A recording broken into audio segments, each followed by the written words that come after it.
Okay, we're live. Are we live? I don't know. We are actually live. I can't believe it either. It's genuinely a historic moment when I've actually somehow done a stream. I hope you guys can hear me. I don't know if you guys can. I did a couple test streams just to make sure that, I can actually do a stream, but I have no idea if this is even working. I'm just doing what I'm doing. Hopefully, I should ask you guys in chat because this stream is slightly delayed because, yes, YouTube. You guys can hear me. Right. I can't even type right now. Anyways, we're in Microsoft Flight Simulator.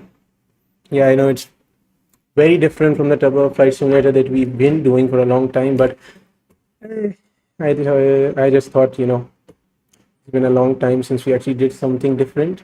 And also because I normally just keep on doing VATSIM flights, here and there. And I've also not been uploading, if you didn't notice. I think it's been over half a year since I last actually had an upload. Wait, I should turn on the desktop audio. Right, so it has been a long time, and I thought, why not actually do something? This is aviation related after all. It is a live stream instead of a normal upload. I will probably, edit these into like a 10-minute stream, like highlights, just in case. I need to check if my mic actually is working. Hold on, hold on. Okay, yeah, it does. Okay, great, perfect. I don't know what I'm doing. Two concurrent viewers. That's a historic record. I'm happy with that. I don't care if there are a lot of people watching or if they're not. Main thing is, we get this flight going. We are on VATSIM network, so we're not going to be doing any, dumb things, like barrel rolls or all that stuff. I have a friend who's going to actually give us air traffic control at Islamabad ground right now. We are, you might have seen in the this blue bar at the top. That's a pretty nice overlay. It gives you all the information you're going to need. As a viewer, you can see any information like our departure airport. OPIS is the ICO code for Islamabad, where we are departing from, and we're arriving at OPKC, that's Karachi. So it's going to be about an hour, 30-minute flight time. And add in all that time for the pre-flight. We are starting from cold and dark, by the way, so it's going to take us quite some time to get this started up, all that stuff, and then getting our IFR clearance and actually getting this plane in the air, and then an hour 30-minute in the air to then finally getting flying. Is MSFS got any sound, or is that just me? I think that might be because no engines, nothing. We are connected to VATSIM already. And okay, so about the channel, yeah, I know people have been, zero concurrent viewers. I know nobody is watching, but regardless, it has been a really long time since I uploaded, and this is one of the reasons because I do these type of streams. I do these type of flights almost all the time. So I thought, why not actually do a stream? So I'm doing the flight anyways, and then you guys can watch along. If somebody wants to watch along, then we can do that as well. But yeah, this will be entirely just a professional flight. There's no drama. There's no flying between buildings. Not all that turboprop flight simulator challenges that we normally have on the channel. Hopefully, actually, I did plan on uploading some TFS content before actually doing a VATSIM stream, but I also happened to completely split my phone into two pieces. I won't explain how I managed that, but point being is that I can't really make TFS content for the time being. And stuff with university, all that stuff, you don't really get time to do this stuff. I am trying to find as much time as I can, which, right now, that's why I'm here. I think this stream will take about around 3 hours. Then again, flight time, 1 hour, 30 minutes, add in all the pre-flight, all that taxing, all that stuff. And yeah, it should take right about 3 hours. I'll probably then later edit this stuff. I should actually start recording this as well, just so I can edit the clip into like a 10-minute highlight, all that stuff, like takeoff, landing. We're also live on two platforms. We're live on YouTube and Twitch, so you can watch on both if you want to. I don't think nobody's on YouTube. Why is anybody going to be on Twitch? I should check the Twitch chat. If anybody, you guys, if somebody does actually chat, you guys can, I'll be there. I'll be reading. I should, okay, log into Twitch, my God. There's also all these things like, charts that you need, for flying, all that stuff. We're going to have them. I will show this on the screen, like this is our departure chart, the gates, the arrival, all those things I'm gonna bring them up on the screen when we need them. But for the time being, we just got to do the pre-flight. Is anybody watching? Who cares? Actually, I'm just gonna start regardless. Oh, SN is watching, right? SN is the guy who's gonna give us ATC clearances as well. So I don't know why he's watching. Anyways, who cares?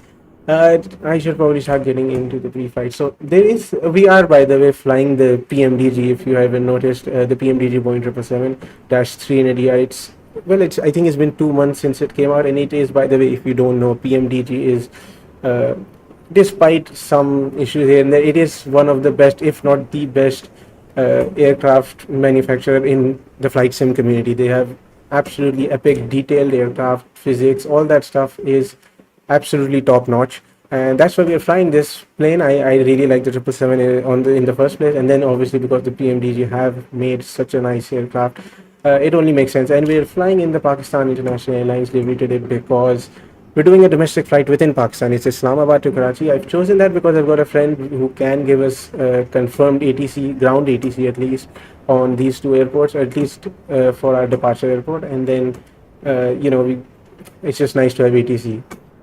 Anyways, yes, and I know you beg to differ. I know that's why I added the little clause saying, like, despite some flaws here and there. Normally, I wouldn't have said that. Who cares? It's still an amazing aircraft. It's still really cool. So, who cares?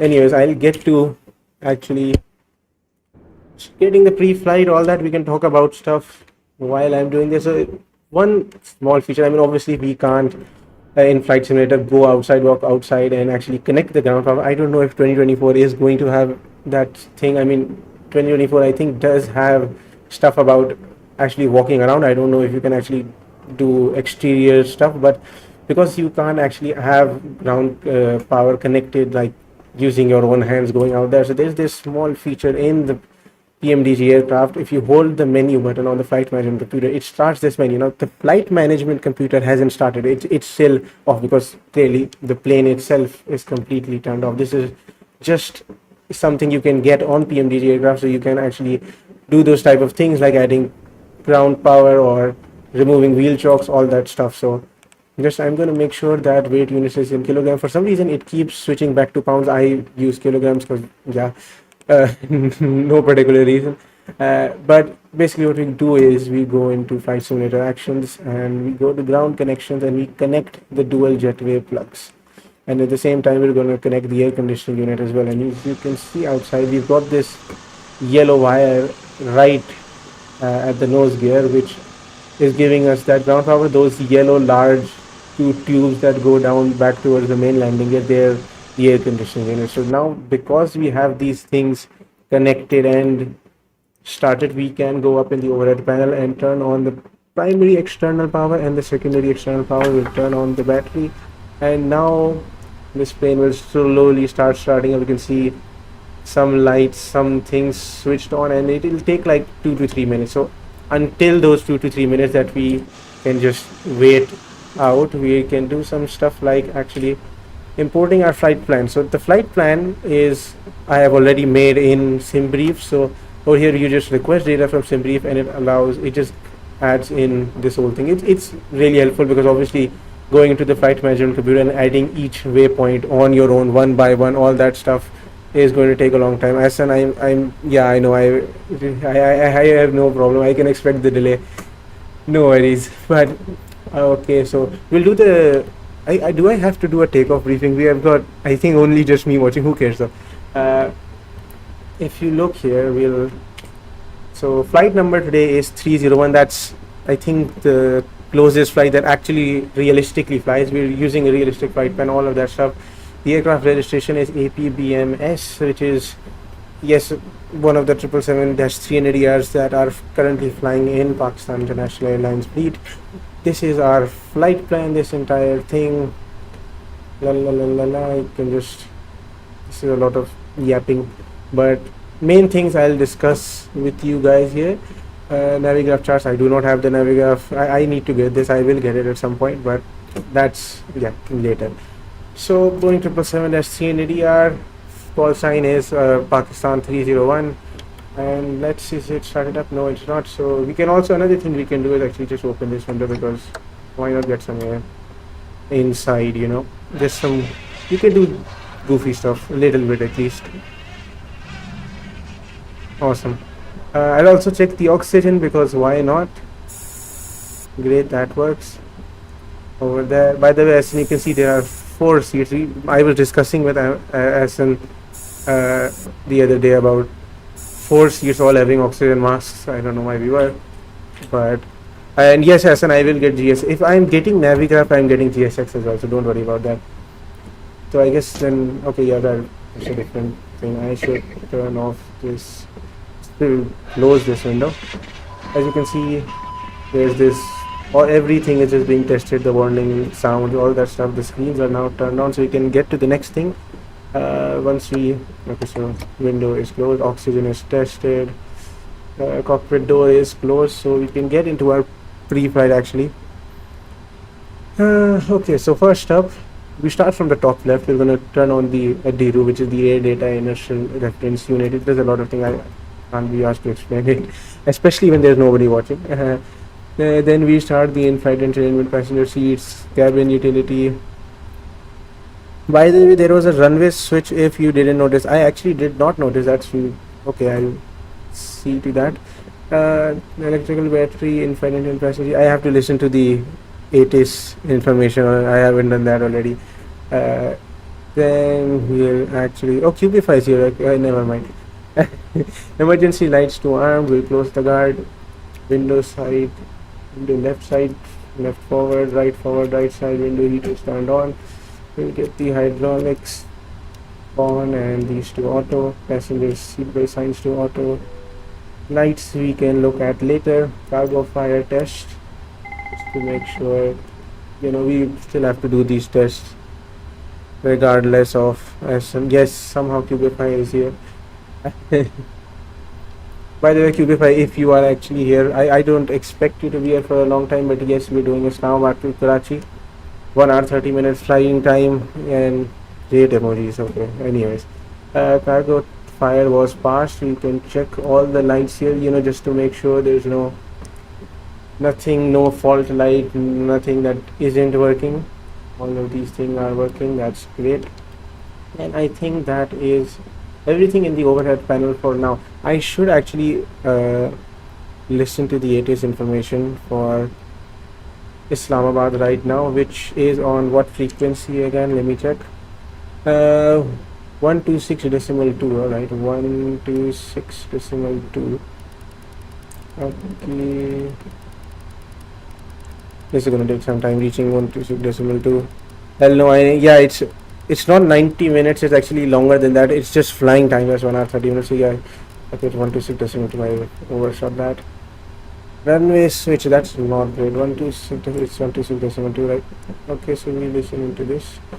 HTR closed. Acknowledge information Bravo. Advise on initial contact. You have information. Bravo. Airport information Alpha 0600 Zulu. This is OPIS Airport 8 is information Bravo. At time 0600 Zulu. Expect ILS approach runway 28 left. Wind 270 at 6. Visibility 6 kilometers. No significant clouds. Temperature 32. Dew point 22. Altimeter 1010. Transition altitude 12000 feet. Transition level 140. Advise aircraft type on first contact. Notices to airmen. Runway 10 left 2 EIGHTR closed. Acknowledge information Bravo. Advise on initial contact. You have information. Bravo. India Sierra Airport information Bravo 0600 Zulu. This is OPIS Airport 8 is information Bravo. At time 0600 Zulu. Hold on. I know I should.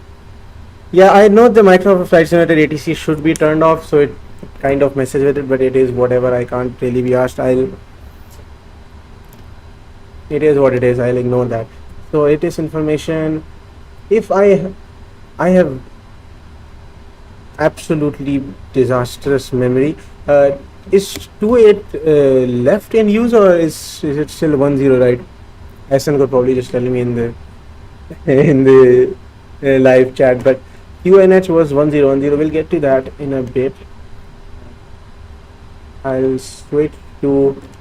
So we can actually, and yes, Hassan did say we should be checking the air frequency from charts. I know I can actually do that. I think, do I have that Islamabad? Where is it? Islamabad, yes. 126.2 and all that. Okay, so 28 left. So do I have to make like a whole new flight plan and pre-file it now and then do the whole thing again? I mean, it's not like a extremely lengthy thing, but okay, I guess we can do that. Right, okay, 28 left is going to be our thing. Okay, no worries. So ground is 130.6. We'll switch to that. Bring that off. 130.6. Okay, so now you guys are gonna have to give me a minute because I need to. Okay, so you will amend it accordingly.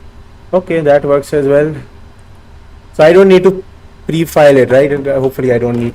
All of a sudden we've got 4 concurrent viewers. Did the notification just go out or something? I've been live for like 20 minutes, but it is what it is. I already amended it actually. So do I need to pre-file it or do I just do the normal? Is the departure set going to be? Oh yeah, the departure set is going to be different. Okay, okay, so we're on 130.6 now. We are actually set parking brake. Who's on frequency doing all that? So what departure set do I expect, Hassan? Can you just tell me in the chat, just so I know? And do I need to use like a completely different airway or like how is that going to go along? I don't know why I'm asking this. I have it fixed all right, don't worry. Okay, I am not worrying. Thing is, because I took screenshots of the, yes, I am Pakistani, but I had to like brought these screenshot of these departure sets, which is, you know, the index to Charlie departure set that we originally had, but index to Delta. Okay, so I need to find the index to Delta. So hold on guys, I need to find the index to Delta's departure set and take a screenshot just so you guys can actually see it as well. Where would that be? Okay, let's check OPIS charts. Where are they? First time I've actually had my flight plan amended because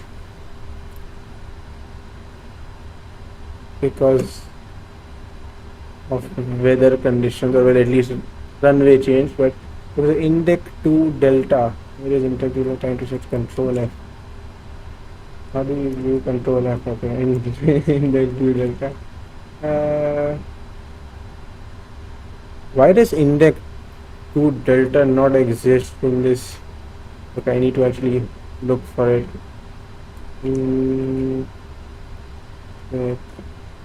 To Charlie. Okay, index. Okay. What is it? Index 1 Bravo, index to Charlie, index to Charlie, index. Okay. Index to Delta. Okay, perfect. So we have index to Delta. So gate 12 in. There's another traffic. Where is it, bro? Gate 12. Where is gate 12, bro? Oh, there it is. Hello. I don't know if you guys can see, it's behind there, an Airbus A320, I think. But yeah, I go fine. As in, you can give him the clearance or everything. I don't really. I'm not in a hurry. It's all good. Okay. We just keep on doing. Oops. Should not have started that. But where was I? Finding the index to Delta departure set. Okay, we have that. So I'm just gonna take a nice little screenshot and save it so I can add it into OBS so you guys can see it as well. Save as Islamabad departure set. Okay, then we go to OBS and I add in. So I'll have this go off and then add Islamabad. This is goofy stuff I have to do because our flight plans had to change at the last minute. I did not expect this. primarily because the runway just changed. So that will be our, okay, so this is our new, the index to delta departure set. We'll get into this when we actually have to, but right now nothing to worry about. Let's go back on. So we've done a little bit of our pre-flight. We've gone through the overhead panel. All this stuff is done. Next up, obviously sim brief. We have our flight plan here, but that will change. So I guess flight in the flight planning computer, I mean, we're gonna have a slightly different. Ahsan, I have one question for you, if you're still watching. Since the sim brief data I have is still logically based on, actually, to be fair, will the route remain the same? It's just the departure set that changes. I mean, I believe or no, I'm not sure. Should I actually? Who cares? Okay, I'm. Okay. Should I like make a new sim brief flight plan just to? Oh, why is it saying connection lost when I'm quite literally here? Who cares? Actually, never mind. Okay, yes, bro. Yes, I forgot the question I asked. So, like, is it about the route? Like, do I have to make another flight plan? Just it will be the same. Okay, good. Thank you. So the waypoints I don't need to worry about, right? That's what I was worried about, because if I have to have a whole new set of waypoints at the start at least, then it might become a problem. Microsoft Flight Simulator, please. I don't know what he's on about. As long as the Steam is good, I couldn't care less. So we're gonna, everything else should still be the same thing. So yeah, I don't know what it's up to. I should now at least get my IFR clearance. I am on the correct frequency, 130.6, yes. And I'll just ask, I am pretty sure if this guy gives me a delay, I'm going to be, yeah,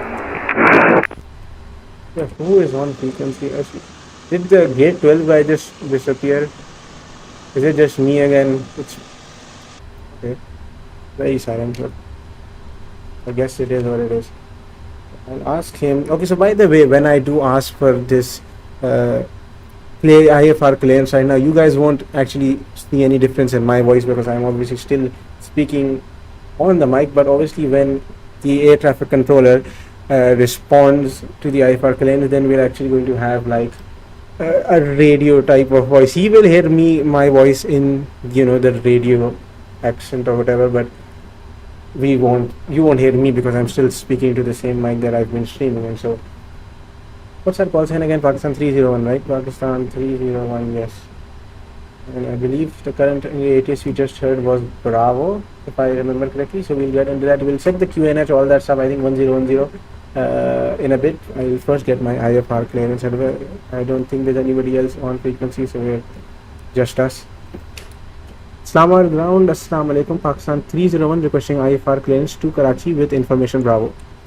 Okay, you're gonna give us.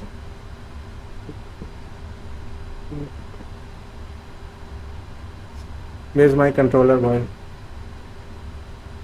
I'm on the right frequency here, 130.6.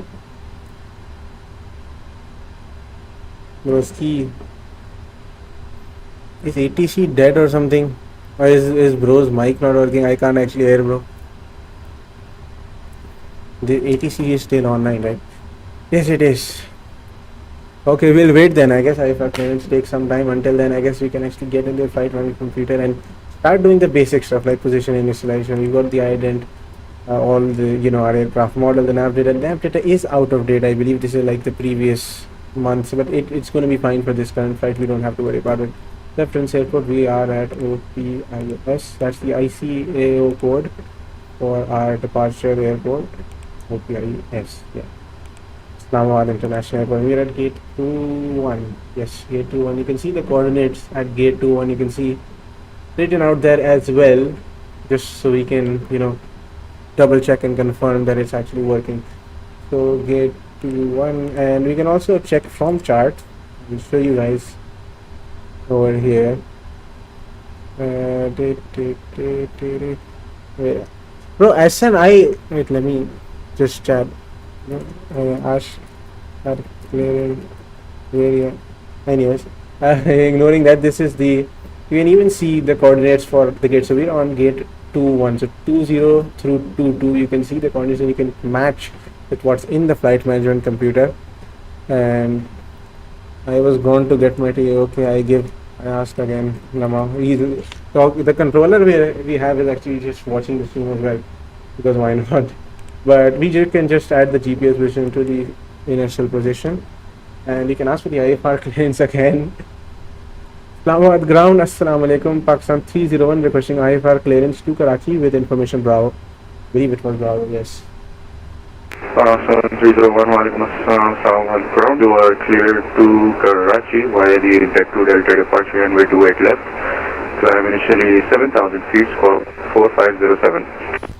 4507, okay. Clear to Karachi via the index to Delta departure, initial time to 7,000 feet and squawk 4507 for Pakistan 301. Okay. Now 301, retype is correct. Reported information start. we'll call when ready for position start, Pakistan 301. Okay, so that's our IFR clearance. No ask when after 11:35. Yeah, well, I saw that after that. But okay, so we now have received the IFR clearance. There is slight difference in our original flight plan that I have on my sim brief, because we just had the runway switch practically just like when we logged on. So we have some changes. We're going to get into that. He has the IFR clearance we just got is the amended one. Originally we had this index to Charlie departure, which was this one. We would take off from runway 10 right, and we would follow this index to Charlie departures standard instrument departure. But now we have a different one. We have this one, which is taking off from runway 28 left. So we're taking off from the other side because of the wind changes, and we take off and then we take the index to Delta departure. It's a bit, I mean, it's not that much of a difference, but yeah, and then we go to index. So just a difference in departure set, the entire route, everything, all that stuff is good. So let's get into that. We got our squawk code 4507, so I think I'll get into doing that. Wrong camera angle. Which one is actually the camera? I do not know which camera. I think, yeah, this one. I'm not the smartest guy here. Definitely not the smartest guy here. I'll just do it like this. Okay, so 4507.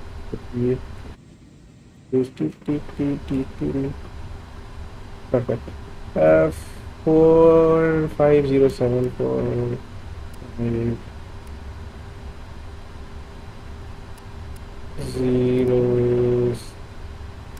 07. Alright, so our squawk code is set 4507. We got initial time to 7,000 feet. We'll get into setting this MCP afterwards. First, we'll get into the flight management computer and start doing this. We were already doing this before we actually stopped to get our IFR client. So we've done this position initialization. We've gone through the ident and position page. And next up is our route. So the route, obviously, either what we can do is add the the ICO code of our origin and destination, and then add all the waypoints. But we have, fortunately enough, sim brief over here that we created our flight plan with beforehand.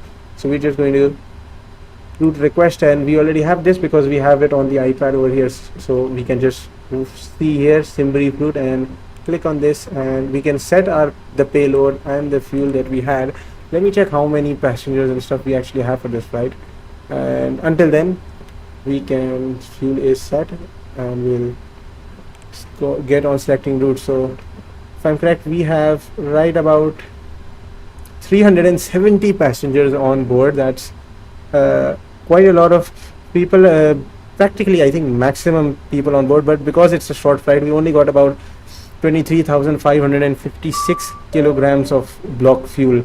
So the block fuel is basically the exact amount of fuel we're taking for the entire flight, taking into account alternate airports or taxing all that fuel consumption. We are taking 23,556 kilograms of fuel, and so that keeps our estimated takeoff weight at around 231 tons, and the maximum takeoff weight of this aircraft is 351 tons. So we are well below our maximum takeoff weight. We're going to have a really, I think, D-rated takeoff. We're not going to need a lot of engine thrust and probably flaps 5 as well, which I need to do the takeoff performance calculations for that. I'll just do that on my laptop, which is beside me, because obviously I can't really do that in front because I've got flight simulator here. Anyways, route is ready. Alright, we'll clear these things out and we'll activate it. So that's our main route, which is from the Indek waypoint to the Nawabshah waypoint, I believe that is set using, I think, the Zulu 306 airway. As you can see, we just have the original and the last waypoints and the route. We don't have a departure SID and arrival star, which is great because, as I just said, if you're just coming into the stream, we had our flight plan amended by air traffic control because of a last minute wind change, which switched the runway in use from runway 10 right to runway 28 left. So our flight plan originally was based on runway 10 right, but now we're going to be taking off from 28 left, which is the same runway but on the entirely other side. I think I can bring that up for you guys.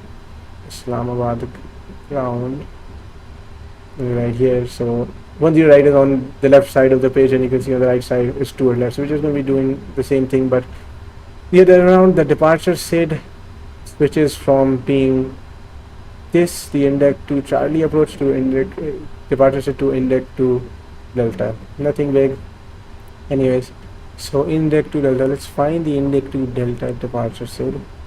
And here it is, Indek to Delta departure, and the only runway it is possible to do it with is runway 28 left. So we'll do that, we'll execute that, that's good. So departure SID is set. Now arrival star we'll do once we're in the air, we don't need to worry about it right now. So if we check our route one, we've got the origin, departure ICO code, and then the ICO code of the arrival airport, the flight number, all that stuff, and we're going to be taking off from runway 28 left.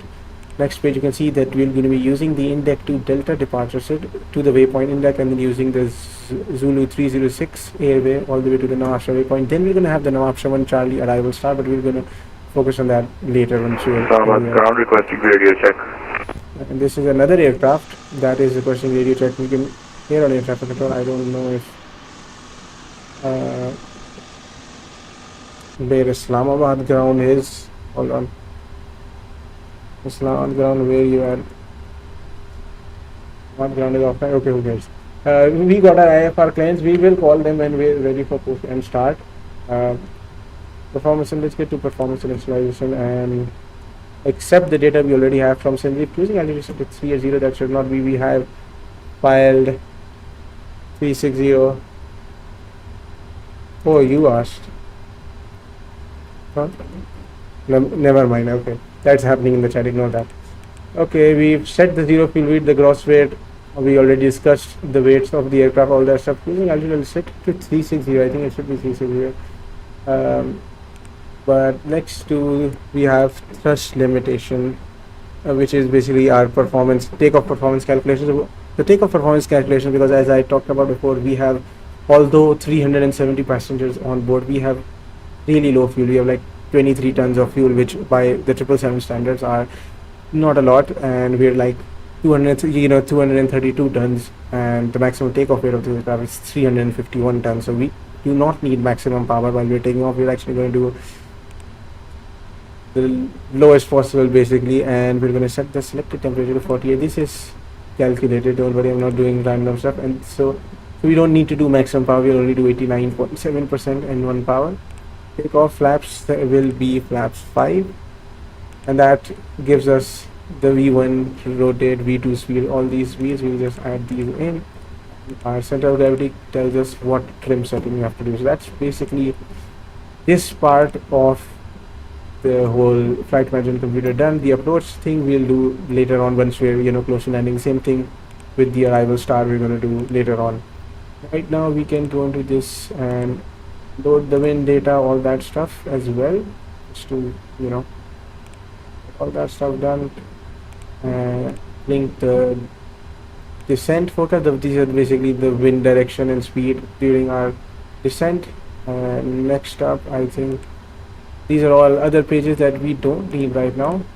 We can just ignore them. The progress, I guess we'll go to 38036. We'll see what we do once we take off our cruising altitude, all that stuff. So flight management computer is pretty much done, and next up is the MCDU. Is so confusing as a beginner. Yes, it is actually, especially the PMDG 777. It is very confusing. So it took me a lot of time to actually learn that as well, because all this stuff like the overhead panel, starting this from cold and dark, is still honestly reasonable, but this stuff like the flight management computer is genuinely, you're right about that, it takes a lot of time. So anyways, we've done the flight management computer, we've done the overhead panel. So next up we're just going to get to our MCP will set the QNH. So earlier we listened to the ATIS information, which was information Bravo, and by the way, as in we'll do a long haul, I don't know when. We hopefully, I would love to do a long haul, but you know,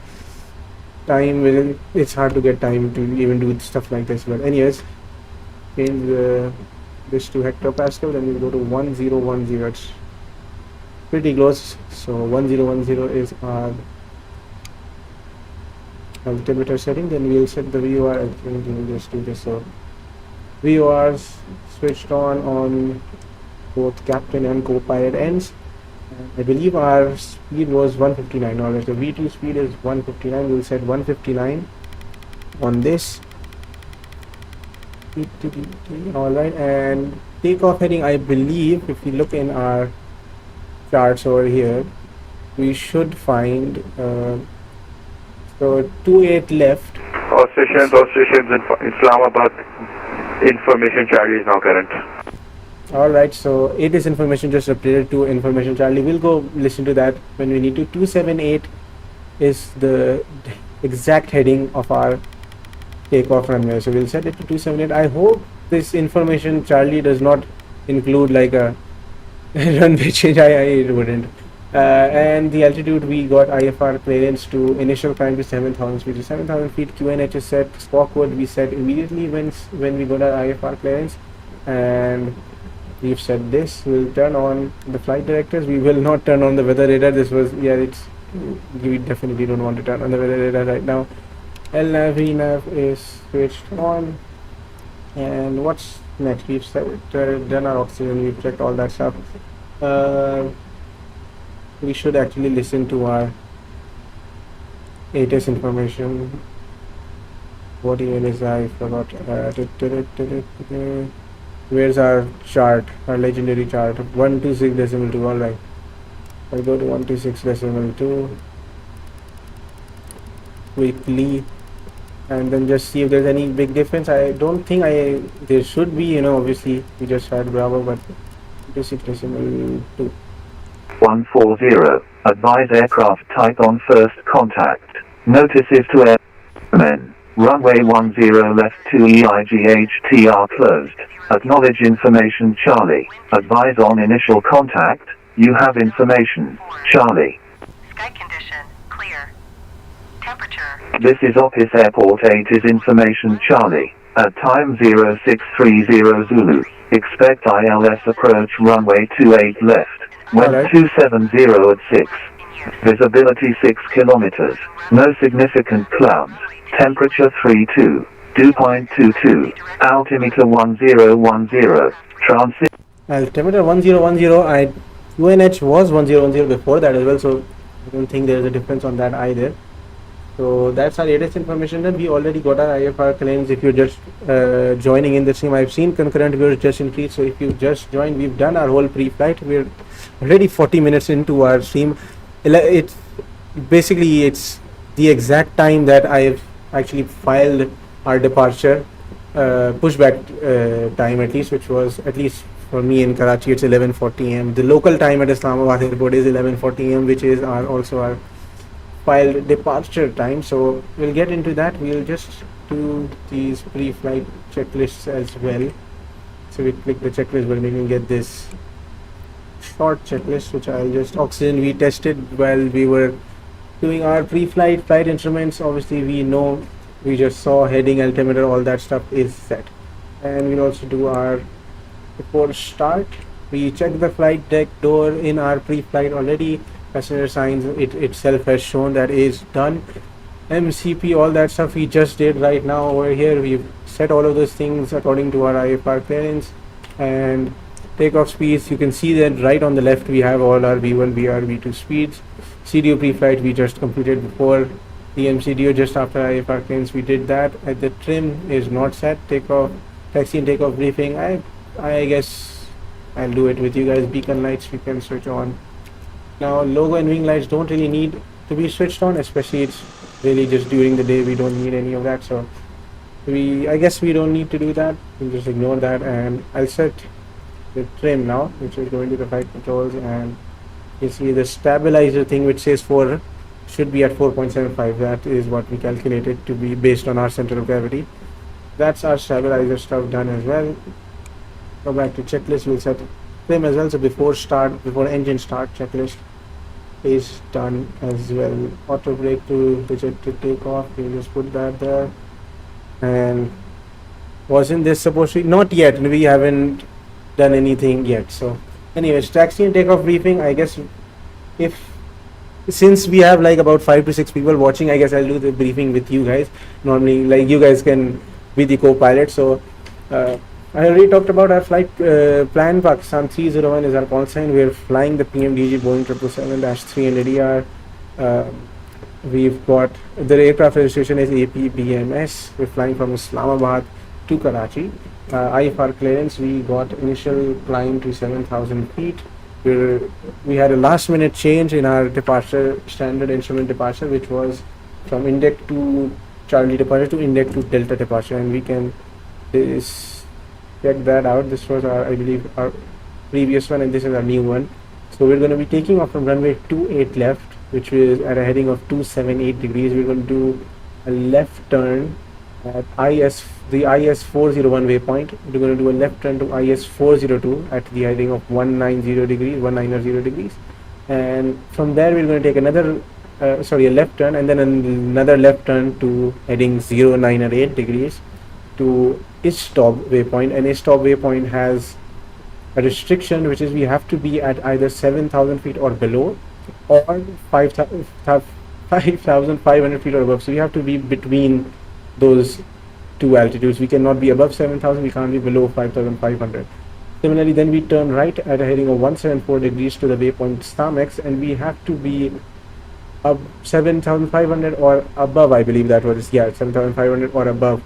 So we cannot be below 7,500, and the reason that is because of terrain in the area. So we need to avoid that terrain. And then we take a left turn to 115 degrees to Admac, and then a right turn to 170 degrees to Indec, and from Indec onwards we're going to follow our filed route. So this is our departure set.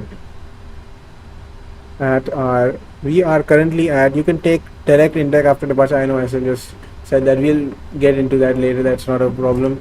We are at gate 21, so we already discussed all those coordinates, all that stuff while we were adding the flight in the flight management computer. So let's just look at our Islamabad gate. So we are at gate 21, which is right with the terminal. We're going to push back. I assume we're going to get facing south on taxiway Mike, and then we're going to go from Mike to Tango onto left turn onto Kilo, which should take us all the way to, on the right side, to runway 28 to Juliet. That's basically, and we turn onto Juliet and we cross runway 28 right, and then we take off from 28 left. Seems reasonable. That should be everything. We have our before engine start done. We have all of that done. I should have spawned on 22. I actually did think about that, but you know, larger gate, why not? Anyways, everything is set. We just discussed our departure set, and what we can do is we can confirm that the departure set that we've just had in this flight management computer, and that what this plane will follow is actually correct to the actual airport chart. So we go onto legs, and you can see we take off, and the first thing we do is we reach IS 401. We do a left turn and we go to this IS 402. We do another left turn and we go to stop, where we have to be either 7,000 feet or below, or 5,500 feet or above. This is what we discussed in the departure set. Samex, and then Admec, and then Indec, and then onwards. This is our flight plan all the way to Nawabshah. And from here on, we're going to have the Nawabshah 1 Charlie arrival start. We're going to add that in later. We don't need to worry about that. So let's set this back to map, and actually we'll just keep that at 10. All of our before start everything checklist is done. We are on ground frequency, and let's get on with the APU. Turn on the stats page and watch this thing actually get started. Once the APU is started, what we can do is you can remove this ground power and the air conditioning unit, all that stuff we have connected to the aircraft, which is actually keeping this aircraft actually going. So once we switch to the APU power, we'll get that, remove those things, and then also remove the wheel chocks, connect the tug we have for pushback, and then request pushback from Islamabad ground. So it is awfully silent here. I mean, I guess it is 12 p.m. at Islamabad right now, local time. Can't expect too many people to be online right now, but at least Islamabad ground is. So the APU, you can hear the APU actually turning on. You can see this small thing that's came out right with the vertical stabilizer, which is the APU intake, and the APU is being switched on. Almost practically done. I'm gonna have a little sip of water because I've yapped way too long. Ignore that.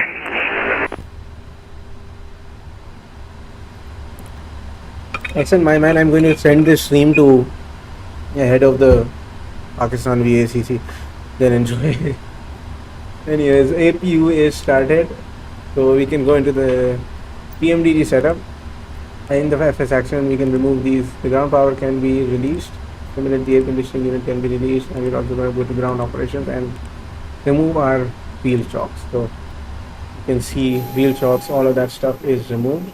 We are practically ready. Passengers are on board. Fuel is on board. About 23 tons of fuel on board with us today. And no fuel in the center tanks. You can see the left forward main tank is sending fuel to the APU. Both engines are currently switched off. So let's just get going. Let's switch to the engine page and get ready for engine start. We have done an engine start. We will get the pushback clearance after we. So the thing is, right, connect out. Yes. Cockpit to ground. This guy can come on. We can plan our pushback. So we kind of practically know. But otherwise, there's so much stream rate. There is. I don't know why there is so much stream rate. It is what it is. Maybe it's better on Twitch. You can go there, go and check there. I like how I'm streaming both of them, and so far it's actually going pretty well. So pretty good. So I'm assuming, because why not, that the ground controller will give us facing south on mic, and I'll just set this beforehand so you don't have to wait afterwards. You'll just set this here. The bypass pin is installed. All doors Not perfectly on the taxiway, I'm pretty sure. Actually, it's okay. Glad I Parking said. brakes are set. Parking You may brake. lift. So he's going to lift the aircraft right now. Twizzling isn't working. Parking Okay. brake set. Yeah, twizzling. Yeah, it won't work. Twizzling won't work because I have not updated that to the new. Actually, so yeah, let's just ignore the fact that we're also live on Twitch. How long have you been playing MSFS 2020 for? So, this particular simulator I got in 2022, which was basically when I got my PC as well. But on an old PC, I actually used to play Flight Simulator 2004, which was I don't know if you know, it's a really old simulator. I used to fly on Flight Simulator 2004 as a child. I grew up playing that, and then I switched to Flight Simulator X, I think somewhere around 2016. Didn't do that much in Flight Simulator X, but then 2022 I actually got Microsoft Flight Simulator, the current one, and then only recently, like about 2 months ago, since the PMDG 777 came out, I've been using it much more often, because obviously flying the PMDG 777 is just super fun. So that, and then yeah, pretty much that's it. Hopefully I will get Microsoft Flight Simulator 2024 as well when it does come out, but I think that's November 19th, so we got about 2 months more until then. Let's see how many streams we can do until then. So we have said this, we'll ask for our pushback clearance. Pakistan 301 requesting push and start. Please give me south on mic. Pakistan 301, push to start approved, facing north on mic. North? Okay. Confirm facing north, Pakistan 301. I can't be asked, bro. FM 301. Okay. Okay, fine. I guess that's what it is. Push and start approved, facing north on mic, Pakistan 301. Isn't north the other way? Okay, yeah, so we go And Pakistan 301, cancel pushback clearance, expect delay. oh my god, this guy. Roger, Pakistan 301. Okay, fine. We'll wait here. No worries. He does that. Yeah, PMDG and micro flight simulator. These things are pretty expensive stuff. I mean, you can crack them, but never mind. There's no public endorsement that I'm going to do of cracking. But still, there are some websites you can get the PMDG 777 on at least. But yes, PMDG is one of the best. The only. Pakistan 301, re-cleared pushback facing south on mic. Thank you, my guy. Thank you. Push and start cleared facing south on mic. Thank you, Pakistan 301. Alright, fine. So we can start our pushback. He's messing with us. To ground. We'll release the parking brake and Go ahead. Tug is already here. We are clear Once we to start start pushback, push. we'll get started on engine. So fuel pumps left, forward, right, forward, and aft. Both of these are on, and Parking then brakes are released. yes, start the pushback, please. We'll start engine Commencing right, pushback. You can engine start start. the engines in I'm sequence. on to start. Then we'll go here. It We'll will start in the sequence. fuel control from cutoff to run. So we're pushing back, and I started. What is bro DMing me on VPilot? Yeah, yes, don't worry, I'm not. I am, brother, I am telling you, we are not. I know there is no public endorsement of crack on stream, don't worry. Anyways, engine 2 is getting started. VTT. Listen from here, this is pretty cool. One thing that's really cool about this livery is you can even use this whole interior has been customized with the Pakistan International Airlines seats, even these actual seats, and you know you can see all this stuff like the actual television screen and then the seat number, all that stuff. And we have basically done this. We're gonna get to engine number 1 start, left engine start. Set this to run. We just monitor this. So engine 1 is being started. We've seen all those yellow things. Everything has basically gone. Now we are facing south on mic, which is great. So while that engine gets started, I think I can show you guys. So we were on gate 2-1, and then yes, parking brake. I said parking brake. Please set your parking brake. Okay, Parking brakes set. pushback is completed. So this was our. We were on gate 2-1. We've gone back and tail to the Ground. left, Startup nose is right, complete. You may and we're facing disconnect. basically downward from the picture you're seeing on screen. Okay, And sir. we're gonna Clear go to there disconnect. onto mic and then Commencing towards the right on release. kilo. Left So side. Have a this, good I flight. think, Hold this in is our whole position waiting for airport the chart, visual. and we should Thank be you going and to goodbye. runway 28 left, high ender.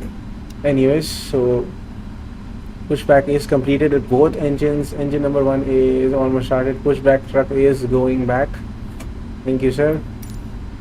And we already discussed all our takeoff briefing, everything, all of that stuff. We got IIFR clearance. We have initial to 7,000. We don't really need to worry about this initial altitude thing because we won't have. I think tower is not online at Islamabad right now, so we only really just have. We're probably going to be switched to Unicom frequency, and then we're not going to really get ATC for the rest of the flight unless somebody comes online, which would be great. Squawk code was said, I think yes, so I think we can request our taxi. Wait, we still need to do our before taxi checklist. For the sake of it, I mean, I'll just turn on logo anyways, why not? Just more lights on and turn on taxi lights, we'll turn on runway, turn off both of those. Switched on flaps will be set to our 5, and we'll get to before start checklist. And you can check the recall, there's nothing there. We'll watch the flaps coming down over here pretty slowly, but still. And we go back here, we can set anti-ice is not needed. It is pretty voice reveal. Actually, to be fair, I did my voice reveal years ago, but it was on Discord when just playing games. But yes, I guess on YouTube this is my second, I guess, voice reveal. I did a stream with my voice back during the pandemic when we were all at home, but I don't think that stream even exists anymore because I had internet issues, and that I think I did like first 10 minutes of it. It was like a Minecraft stream, ignore that. Anyways, recall is set, flight controls, I'm just gonna click check, we'll do that. Ground equipment is clear. This is micro flight simulator. We don't really need to worry about ground equipment being clear because sometimes it just plows through the aircraft. Anyways, we can check the flight controls now. And this is something that actually wrong with my yoke. Even if I do fully pull up, as you can see, it doesn't fully go up. I'm not actually moving it, but it is slightly. But it's not that much of a problem. Similarly, it also goes down when I have not extremely like fully placed it down. But these are small issues. We can still manage them. It goes right, it goes left. All that stuff is good. Rudder is working, so flight controls are checked. We'll switch off the APU now. Just go through the pages. We have all the electrical everything systems are working as they should do. You know, because sometimes I've seen I had a friend, basically the guy who's on control right now, who happened to have his gear showing like a million psi, or I don't know what was going on. But for us, all of that is fine. What's our call sign? Our call sign is Pakistan 301. So we're flying from Islamabad to Karachi. Also, by the way, I think you can see on the top the blue bar, which is the overlay. You can see our call sign. You can see our some information that is kind of relative, what we're doing, like, you know, we're at the airport or all that stuff. So I think Pakistan 301 is there. If you just joined, we already got our IFR clearance, we got our post and start clearance. You can, if you want to head the air traffic control, you can just wait up. I've basically done everything. I'm just going to get just make sure I go through these pages. All that stuff is good, and then we can request our taxi. This is usually the cameras which exist using during taxi. You can check these cameras to actually, you know, have a better taxi, because those cameras are placed like at the nose gear and stuff like that. But we won't have that because yes, APU is in its cool down state, so that's all good. We'll ask ATC for, hopefully ATC gives us a normal, because ATC has been messing with us, but Pakistan 301 requesting taxi. Should be from Mike to Tango. Let's see what it is. Pakistan 301 taxi, holding point runway 28 left, Juliet via Mike Tango Kilo. Okay, great. Taxi to holding point runway 28 left, Juliet via Mike Tango Kilo, Pakistan 301. Alright, so we have our taxi clearance, and just to, before we taxi, our cabin is ready already. We can see in Islamabad ground. We're going to start taxiing. We're over here on Mike, which is the M, and we start taxiing. We go down onto T, which is Tango, and then we take a left turn, which on the chart we're seeing is a right turn. On the right, we go on to taxi Kilo. We go all the way there and all the way to the end on Juliet, and then we turn right and stop there. Hopefully this ATC guy is not going to ask us to expedite our descent. There's nobody else at the airport, so let's start taxiing. Taxi lights are on, runway turn off lights are on, everything is set, power is set. Yeah, so next up we will have the before takeoff checklist. I'll do that once we reach taxiway Kilo, and we're started taxiing now. So it's right from here and then left all the way. Anyways, laps 5, that is set. We already had our departure set. We discussed departure set, all that stuff. LNAV, VNAV is connected. After takeoff, I'll hands fly it for a while, but then I'll connect autopilot fairly early, because we've got like a bit of a stressful, you could say, departure set. We got a lot of turns, and as I showed while testing the flight controls, I do have some issues with the yoke that I have, so it's better to just, you know, let the autopilot do the thing. LNAV, VNAV, all of that is connected. Otherwise, yeah. How many people watching? 5 people watching. That's great.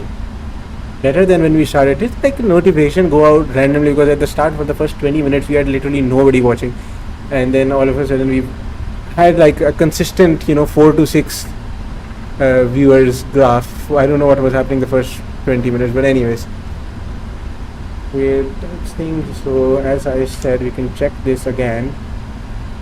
We are taxing down Mike here, and then we go down and we turn left on to before the Mike, and What is Hassan saying? Oh yeah, fun fact, the SID will eventually result in huge turn for the aircraft, so you could take direct index from IS 401. I know, once we get in the air, we'll see what we need to do. Which we could like IS 401. I can take index, but yeah, once we get in the air, we'll Pakistan 301, hold short of kilo. hold short of Kilo Pakistan 301. Okay, so we've got a little bit of a change in our taxi clearance. We have to hold short of Kilo. We're still on mic right now, and we're, I think, switching on to taxiway Tango if I'm correct. But I will hold short. Should I hold short here? I think pretty sure. Well, we can check up the charts again. IS ground here that we have turned left, and yeah, pretty much we are holding short where we should be. That is taxi kilo up ahead. So I'll kind of align it a bit, and until we have to wait, because you know our awesome ATC guy has asked us to wait because there's no other aircraft. He does this, nothing to worry about. We're just going to do our before takeoff checklist, which is nothing basically. Before takeoff checklist is simply the flaps. If you check here, so flaps are already set, so we'll just ignore that. So the only thing left now is our landing lights, which we turn on once we actually have the landing gears. Sorry, we turn on our landing lights only once we get our takeoff clearance. Now, unfortunately, because there is no Islamabad tower online today, we won't get that. We're basically just going to be switched to Unicom frequency, and on Unicom frequency, basically you just there's no ATC. This Unicom frequency is used when there is no ATC available, no ATC online. So over there you just basically say your intentions, what you're going to do and stuff like that. So we have gotten good ATC for, like, you know, getting our IFR clearance, pushback, and then, you know, our taxi clearance all the way to the runway. But yes, for the moment being, we don't have Sama Tower online, and for that reason we'll not have that immersion of actually getting the takeoff clearance, unfortunately. But that is what happens with VATSIM. Hopefully, you know, I could fly somewhere in Europe sometime and we can actually get some flying. I really hope this guy is going to give us clearance soon, because we have to wait. I mean, we have a lot of fuel on board. We have like 23 tons, which is not that much, but it's enough to actually get us to Karachi. Our calculated burn of fuel while we're flying is around 12 tons. So, you know, if you're doing 12 tons and you've got 23 tons of fuel on board, almost double. Obviously, some of the fuel is set for, you know, emergencies or flying to an alternate airport, and then, you know, like right now, taxiing, and then, for example, we're delayed right now. 301 taxi holding point Juliet via Kilo. Taxi holding point Juliet via Kilo, Pakistan 301. Alright, so we've got the rest of our clearance. So we basically go forward all the way, and then we turn left. As you can check on our thing here, we'll turn off the parking brakes, set power, and you'll see on this Samad ground we are on Tango. So we go there, left a bit to make a left turn, 90 degree left turn onto Kilo, and then all the way to the end of the runway to take off on 28 left. This spend too much time looking at the chart. Left turn from here, and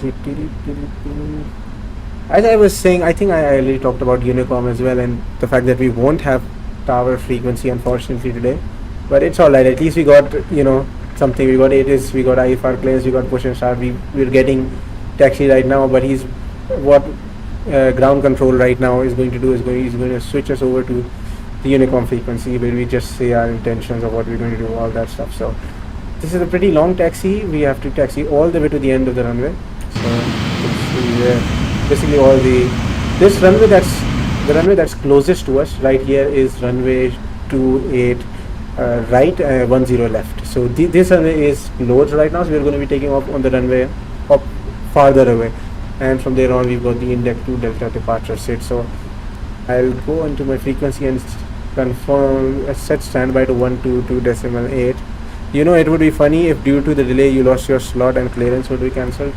Oh yes, that would be hilarious, but I assume that's not happened, right?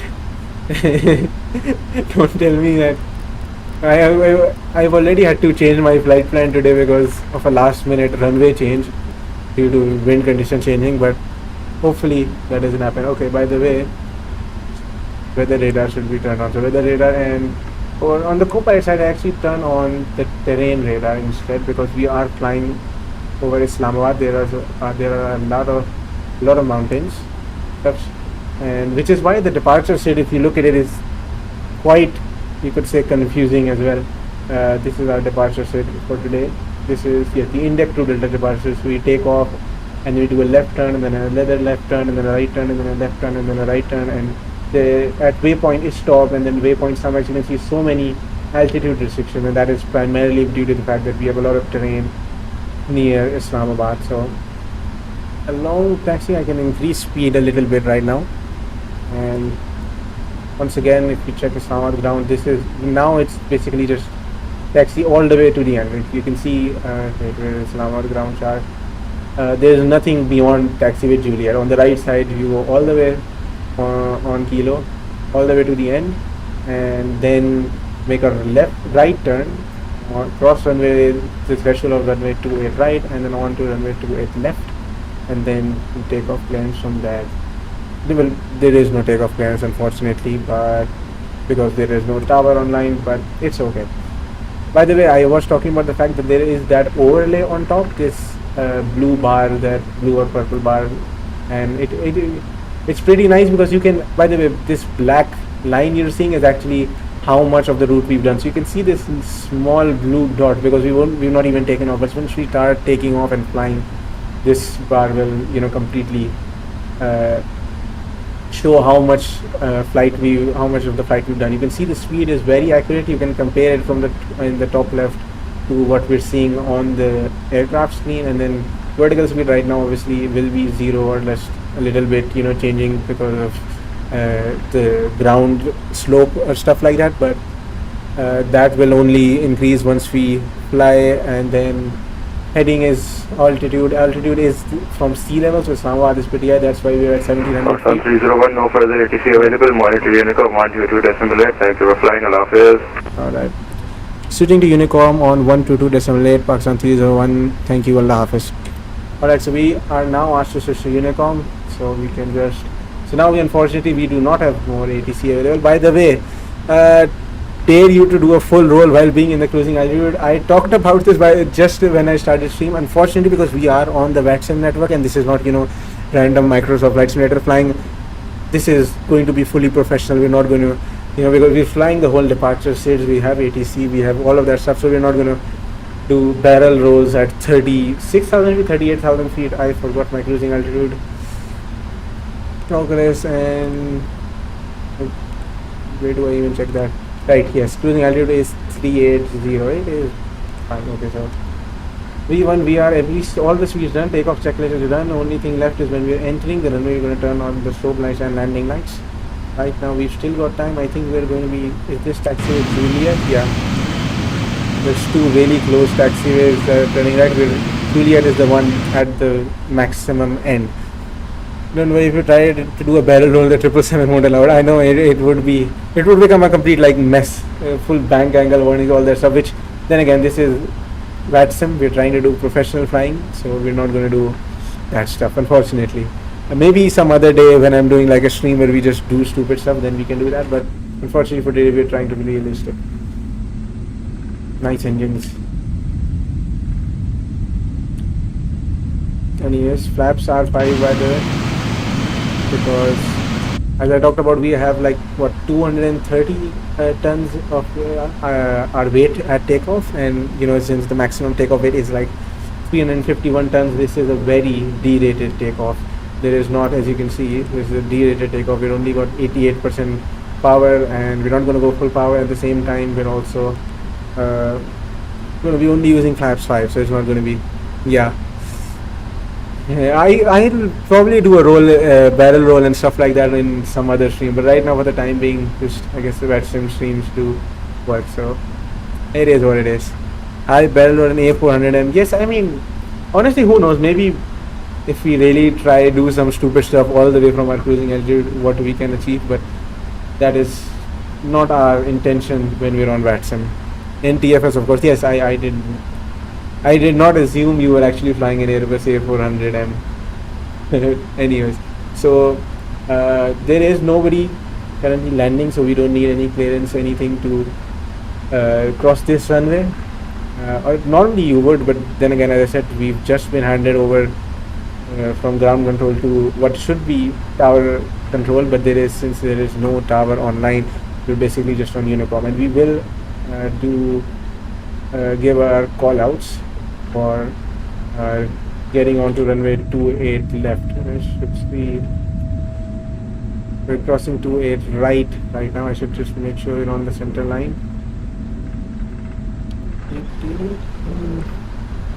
Islamabad traffic, Pakistan 301 lining up on runway 28 left. Alright, so this was just a random intention, just a call out to tell everybody who is on Unicom frequency, since we don't have tower online. So we don't have to worry about that. So there's no like collisions or all that stuff, so pilots can discuss with each other what to do, all that stuff. Anyways, we are entering. I think strobe lights should have been turned on before, but landing lights are on as well, taxi lights off. We start turning, and we're going to do a rolling takeoff because we've done our takeoff checklist. We can do all of that stuff, and there is no wake turbulence from an earlier departing aircraft, so we can just go straight to departure, straight to takeoff from here. I'll also do a call out on Unicom frequency. Islamabad traffic, Pakistan 301 departing runway 28 left. Right, power is set to Toga. Managing mirror, we have, I think everything is set, yeah. The sound of the engines on the Boeing 777 is amazing, really. Anyways, just V1 VR speeds were set. This guy is going to call out V1 rotate. If you click on landing, all three lights turn on together. Yeah, it was actually, I was wondering how to do that because I used to do that in Flight Simulator X in the PMDG 777. I was wondering in MSFS how do I do that thing where all three landing lights switch on at the same time, but alright. Anyways, V1 we are continuing and rotate. Alright, V2 was set as well. Positive rate of climb. And we'll bring the landing gear up. So I will go back into the cockpit, make sure everything is, we're following our flight here. So aircraft is already set to following the auto throttles. We already had it on Toga and all that stuff, so that's not a problem. And I'll turn on autopilot right now just so that it can, do that departure setting and watch from here. Pretty nice view from the passenger seat. And I know I could just go direct to INDEC and stuff, but the waypoint INDEC, but I'm going to still, just for the sake of it, why not follow the departure SID? So if we check the departure SID, our current departure SID, this is, yes, so we're going to do a left turn when we reach the IS-401 waypoint. So as you can see, we're getting close to the IS-401 waypoint, and then we do a left turn. Now our speed is also starting to increase, so we can bring the flaps to flaps 1. And once it crosses the up setting, we can also then go further and actually bring flaps all the way to the up. The 777 is amazing, but the engines, the aircraft itself, all that stuff is just fantastic. I should take off this, yeah, flaps from 1 to up, everything is good. Flaps are fully up. You can see the mountains, the terrain on the left side of Islamabad. That's why our departure SID is, you would think it's so confusing. Remove the chart. Yeah, I know, charts stayed on for a bit longer than it should have, but going to up there and then left turn to the IS-402 waypoint, and then from there on, we're already crossing 6,000 now. We have we got our initial climb to 7,000 feet by ATC. When we got our IFR clearance, they gave us to 7,000 feet, but what we can do is just set it straight to 38,000 feet because we don't have any ATC now. Now, one thing you will notice is that the aircraft on its own will, it should, yes, Yeah, so it's going to stop climbing at 7,000 feet, and we're just going to be stuck on 7,000 feet. And the reason for that is because we added this departure SID, where you can see in the departure SID this waypoint called stop has this altitude restrictions, meaning you have to be above 5,500 feet or below 7,000 feet. You have to be between those things. So we can't be above 7,000 feet when we're passing that. So we currently have got some time to reach that. We are currently going towards the IS-402 waypoint. If you look here, you're going to left turn, and then you can see a stop which says 7,000B, which means 7,000 and or below. So right now we're going to be at 7,000. Once we cross 7,000, there are no altitude restrictions based on our.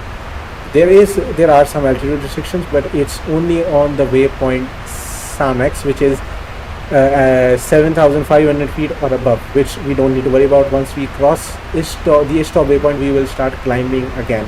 This is why right now you can see the power is set back to 60, and we're really just cruising as relaxed as possible. Nothing to worry about. That I'll remove this departure so you guys can actually watch the view. Obviously landing lights, all that stuff will only come up when we cross 10,000 feet, and as we just talked about, there is some time until we can actually cross 10,000 feet. That's why the speed is also only set to 250 knots, because the general aviation rule, general as in the rule that applies to all aircraft, which is you have to be 250 knots or lower when you're under 10,000 feet. So since we still are under 10,000 feet, we've got just under 10 miles to the waypoint is stop, and we should reach there at 7:20 Zulu. It's 7:18 Zulu, so in about 2 minutes we should be able to resume climb. I think this is all that terrain. I don't know if we can see any on the, yes you can see on the co-pilot side, because I set the co-pilot radar to checking terrain, and you can see there is some terrain over here on the left. I think if we increase this, yeah, I guess not that much, it's just a little bit of terrain here. But over here, obviously on my captain side, I've got it set to the weather radar, so that's why you can't see the terrain over here. We don't really need to worry about the terrain. Obviously we are flying the departure SID, which will keep us within, you know, all those things. We're not gonna end up crashing into a mountain or something. But yes, so by the way, Hussam, Manu, Paradox, whatever I should say, did reach slightly late because we just went through the entire ground control clearance, all that stuff.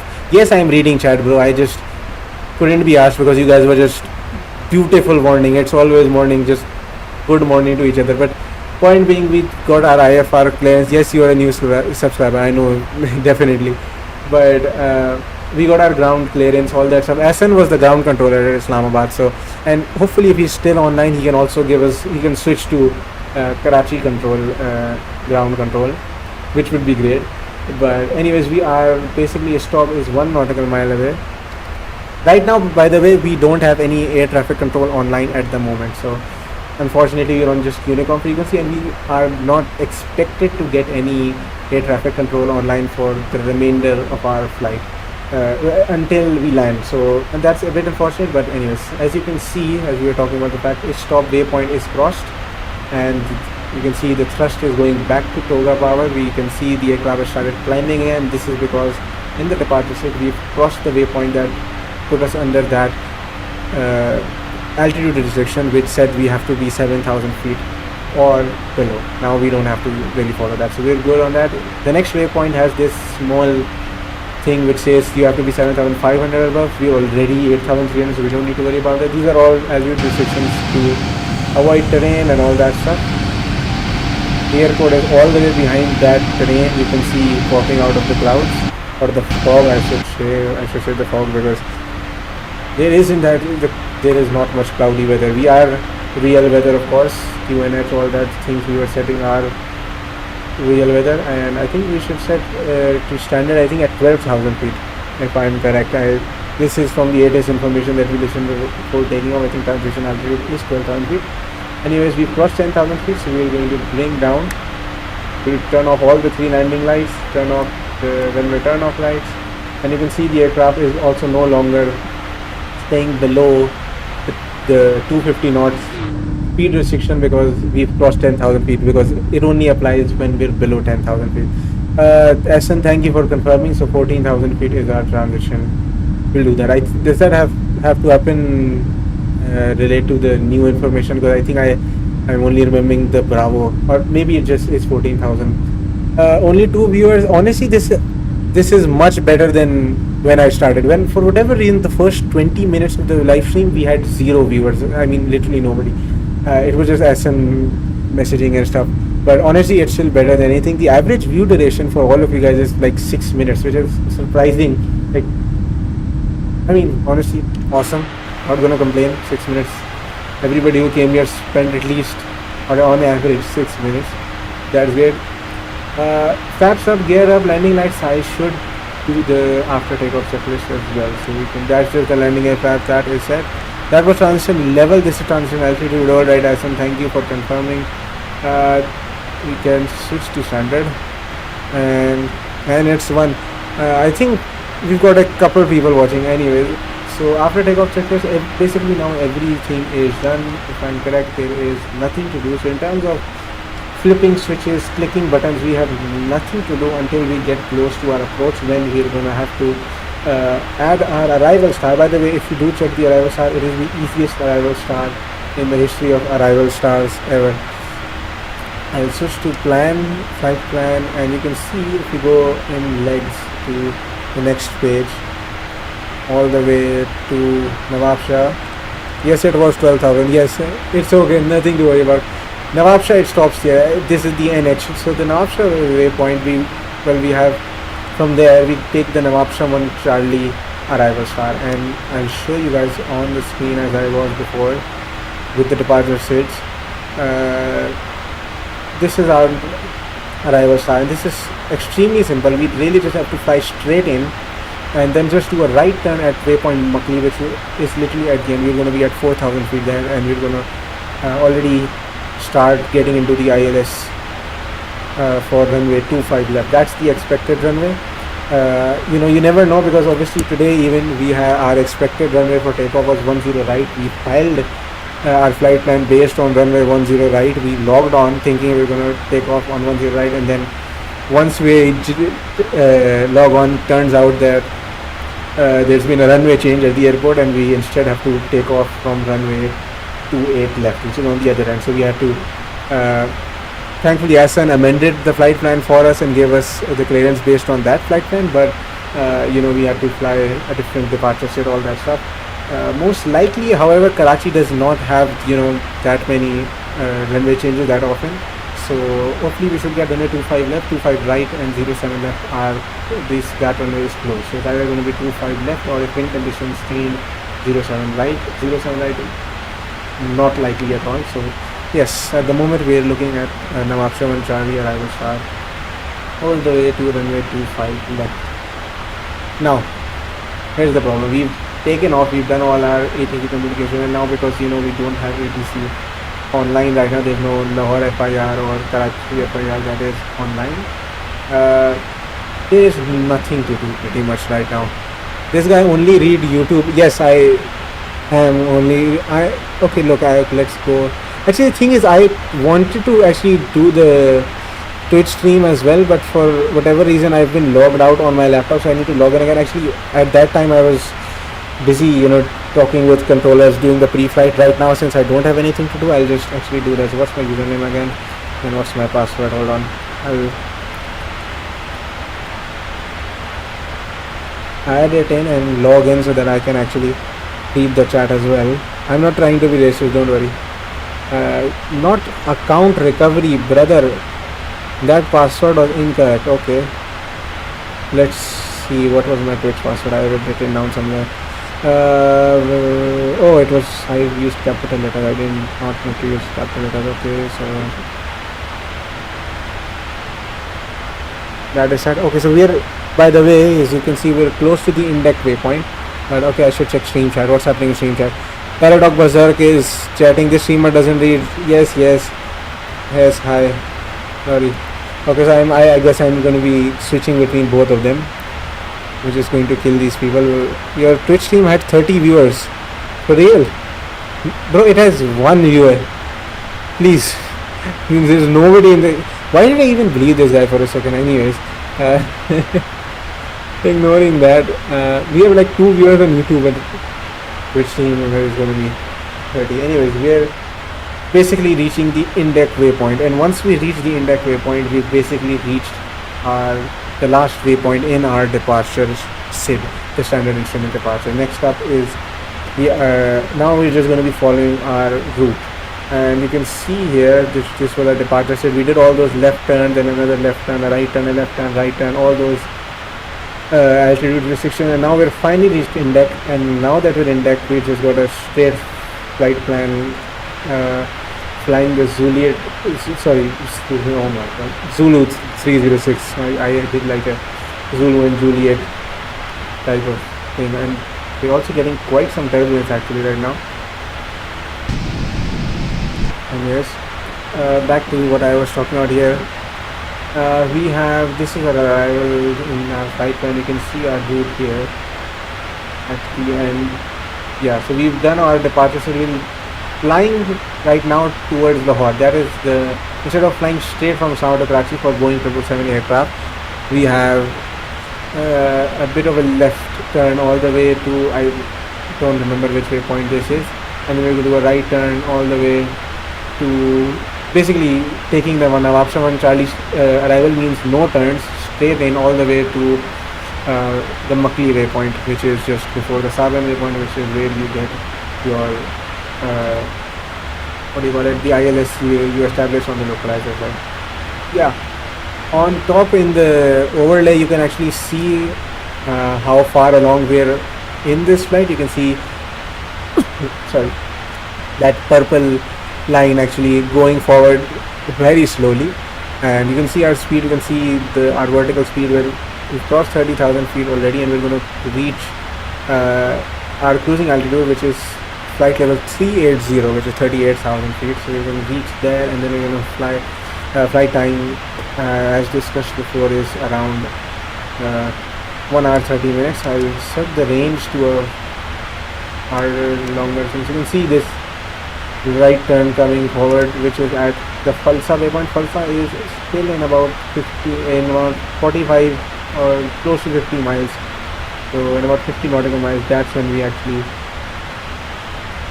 need to turn. I mean, obviously the aircraft is following the LNAV, we don't need to do anything. We will set our heading knob to the heading that we're currently flying, just for safety purposes. In case autopilot disengages, etc., you have the heading knob already set at the current heading you're flying. So that's really the only thing we have to do.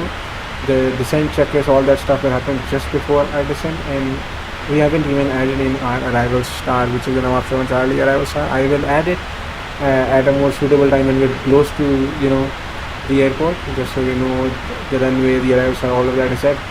Then again, unfortunately, no air traffic control, but I should see what if we can get Karachi Tower or somebody online. I should ask Hassan.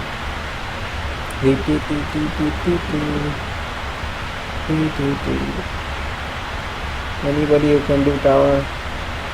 Probably not, but why not try? 4 concurrent viewers. So the 4 people who are currently watching, there is absolutely nothing we're going to be doing for the next 1 hour, because we're at 33,000 feet. We're going to reach 38,000 feet, and from there on we're going to be flying straight. That's it. There's nothing more we're going to be doing in this flight until descent. So obviously, because when we're on cruise, we can't really do anything anyway. So unless you just want to ask any questions, if you want to chat, if you want to do that stuff, because I'm still here, I can't really go anywhere. I don't even know what I'm going to be yapping about for 1 hour, because at ground we had all that stuff about pre-flights, about checklists, about whatnot. We had ATC to talk to, but even chat seems to be very silent. I should go check Twitch chat. Why can't we send attachment? I am not sure. I'm talking to Paradox on the Twitch chat. I don't know if this is something related to a setting that I can change, or if it's just something that exists across all Twitch chats. Maybe you just can't send attachments. I don't know. You can check that out. I mean, I would assume you shouldn't be able to. SM209, someone please link Twitch. Hold on, I'll link it. Hold on. I'll send it in the chat. Slew mode and action, all that stuff I don't do for obvious reasons. We're trying to be realistic here, you know what I mean? So we'll just not do that. Surprisingly, so far we've had a good connection. OBS is doing a great job because it's multi-streaming to 2 platforms, but the CPU usage, the internet connection, everything so far has been really nice. Hopefully it stays like this all the way till our landing. I'll take another sip of water, give me a minute.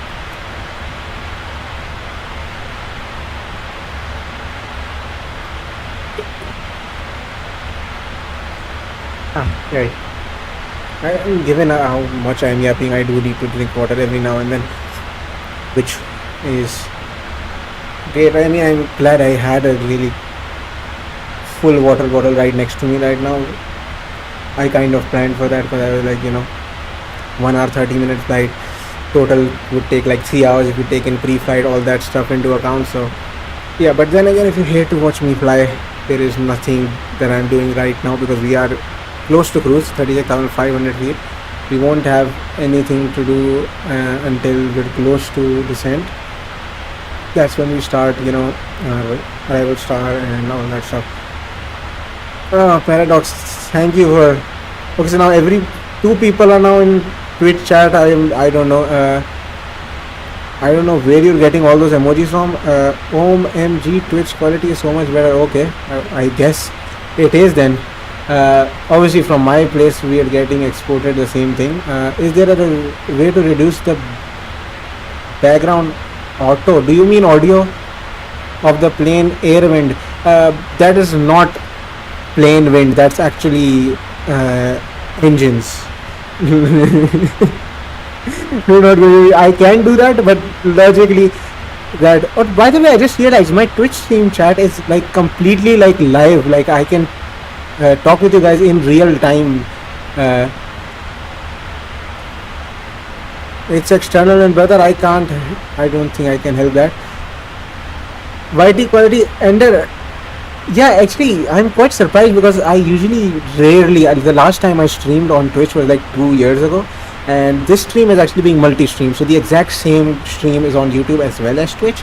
And I'm not really checking through which has a better quality. I'm only seeing my own OBS studio export, which is obviously at the highest possible 60 FPS, all of that stuff. One thing though that's better about Twitch, the chat is like fully real time. Like he asked me a question, I can respond in like real time, basically like we're chatting, which is great. On YouTube stream, unfortunately, you've got like, it takes like a really long time. There's a huge stream delay. It's almost as loud as your voice. How bad is it? Like, okay, I can reduce it slightly. Like, is this any better? I mean, because the VPilot frequency, like the conversations we have on frequency with ATC and all that, that is still added as a like completely separate audio, so that's not going to be affected. I can control my. No, that's not going to be a problem, don't worry. I'm explaining the no, that's why I'm explaining. I'm saying that it's not a problem. I can reduce Microsoft Flight Simulator sound to completely 0, but you'll still get the ATC communication thing. I thought about it later on. Do I even need to add like a completely separate thing for VPilot? And then later I was like, why not? And clearly right now we're just realizing why that was a really good idea. So we're doing like a -3 decibels from the normal volume on the desktop, the normal MSFS audio. The mic audio is just as it should be, and the VPilot right now is entirely silent because we have nobody. I should check.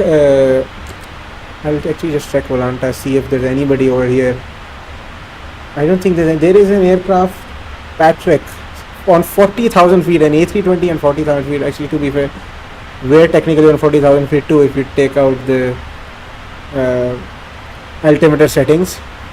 But yeah, our statistics on, we have our squawk code, all of that stuff. I like Volanta has all that stuff. You guys can check me out on Volanta using the same username that I have on YouTube. He's a great emojis Paradox. I should go back and check my YouTube stream. Yeah, yes, and yeah. Me now I have only one current viewer on YouTube. I like how Twitch now has more viewers than YouTube does, which is just great. What is Infinity Gaming on Epic starting? Oh, thanks. Anyways, concurrent viewers just hit 0. That's a record. Honestly, reasonable. Average view duration is actually increasing, 6 minutes 5 seconds, which is honestly amazing. I love that people actually watch for a reasonable amount of time. I wouldn't have expected. I would have expected people to show up and then just go, okay, see ya. And especially right now, this is the most boring part of the flight. I'm talking to absolutely no one. I have nobody to talk to.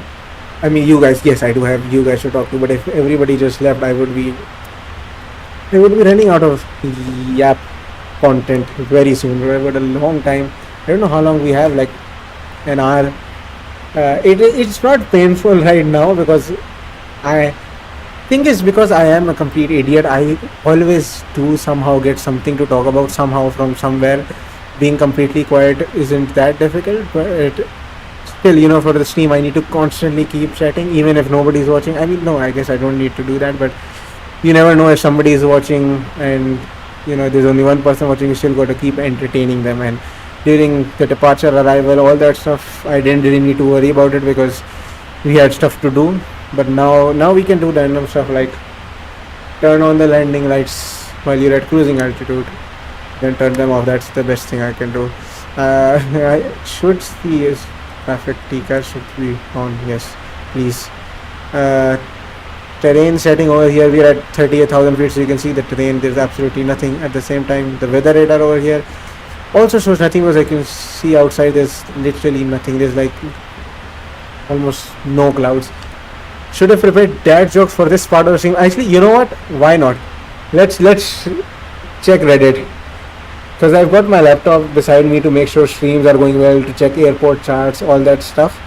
So let's search Reddit r/dad jokes. 12 million members. All right. Oh god. Oh no. This is no. I'm downloading Twitch. Okay, Ender. Okay, Ender's literally downloading Twitch. This is like the worst marketing for YouTube that's ever happened in existence. I've somehow just switched people from YouTube to Twitch, even though I expected it to be the entire opposite. I expected the Twitch team to be like completely YouTube partner. YouTube is going to be emailing me about this, and Twitch is going to be, I'm going to become a Twitch partner soon. Turbo Flight Simulator on Twitch. I think we've had TFS on Twitch before. I don't know, 2 years ago when I last did. I did real Flight Simulator before. I'm not sure if I've done Turbo Flight Simulator. But anyways, dad jokes. What's the next dad joke? I made a paper airplane, but it just hovered in one spot like a helicopter. Then I remembered that it was stationary. Oh god, this is going to be a long 1 hour of dad jokes that we're going to be doing. I haven't spoken to my wife in 4 years. I thought it would be rude to interrupt her. Okay, no, I can't be. This is too cringy. YouTube, is there anything on the YouTube chat? 2 concurrent viewers. By the way, the people who are just joining, I was reading dad jokes from Reddit because we just had nothing else to do. And let's ignore that. These are cool emojis, by the way. By the way, do you get like points and stuff for being in chat for a long time and stuff? Because I know Twitch streamers do this, and when I created my Twitch, because when I created my Twitch, I did add a lot of things, but I'm pretty sure, you know, I skipped over a lot of things as well, and some things are also just like, you know, restricted to partners and stuff like that, and I've not streamed for 2 years, so right now I just really didn't do anything. I just changed my stream title to, I love how the VATSIM the V1 stream title is just VATSIM flight. Well, the YouTube stream as a whole, MSFS, VATSIM, Boeing 777-300ER, Islamabad to Karachi full flight, all that yapping in the title. Well, Twitch is just like VATSIM flight. Great work. 500 points for Twitch mod. Okay, how do can I make use Twitch mod? Let me see. Follow, whisper, invite. What is this? Mod paradox. No, I do not. Warn. Timeout. Ban. Oh, I can actually ban the guy. Block, report. I can do a lot of things. Manage suspicious user. Okay, there's a lot of things I can do with the Twitch. I can't see how to make the Twitch mod. I think you have to actually go into the stream settings to do that, but I know I can ban you from right here. I don't need to do anything else. That's the funniest thing. For the Twitch guys, for the YouTube guys, I am talking with the guys on Twitch stream. Don't worry, I'm not banning anybody on YouTube. Can I ban? So on YouTube, I can add as moderator immediately, like just from here, and I can do the put user in timeout, hide user, all that stuff. But on Twitch, I guess for moderation, I mean, makes sense. You don't make moderators like randomly. So it's I'm actually gonna have to go into my streaming dashboard and then seeing from there. Anyways, I think so far the overlay is working just fine. The purple bar is gonna take a long time, isn't it? 40,000 feet. I mean 38,000 feet based on our standard altimeter, and then I guess radio altimeter would show 39,313 feet. But these are just random things. Arrival star I'll add in a bit. I think once we reach like this waypoint, the RK waypoint, which is like 126 miles, or even the Zohar waypoint. Yeah, we've got time. I want to literally just do nothing right now. I think that is what you're kind of doing. You can switch from, by the way, yeah, if you can, please switch from Islamabad ground to Karachi ground once you're landing, so you can at least get some, at the end you can get like what, taxi to stand 14 via Mike Kilo. That's all we're going to get, R&B. Literally, you're going to log on just for that. Bro's playing Valorant. I should play Valorant sometime. No, actually, never mind. I am not a Valorant guy. I want to do some VATSIM streams, and then Echo Mike Kilo. Echo Mike, where did Echo show up from? There is a taxiway Echo? Hold on, guys, we need to check this. Why do I not know anything about Karachi? Echo. Nah, Charlie, bro, I am not doing Echo. It's Charlie. I am vacating on Charlie. There is no way I am going all the way to Echo. Unless I do something stupid. Now that I've said it, I might just actually end up doing something stupid. But no, I should, hopefully, I've always vacated off Charlie. So yes, hopefully we're going to be doing that today as well. Just vacate off Charlie. 0 concurrent viewers, 0 chat rate on YouTube. Twitch meanwhile is having the time of their lives. But yes, I don't think I've ever used taxiway Echo. Like I cannot be, no, yeah, I've definitely not used taxiway Echo. It's just going to be, we land at 25 left and we vacate on Charlie, and then from Charlie, I mean Charlie all the way to Echo Mike Kilo. Oh yeah, the whole taxi was, oh, I am dumb as hell.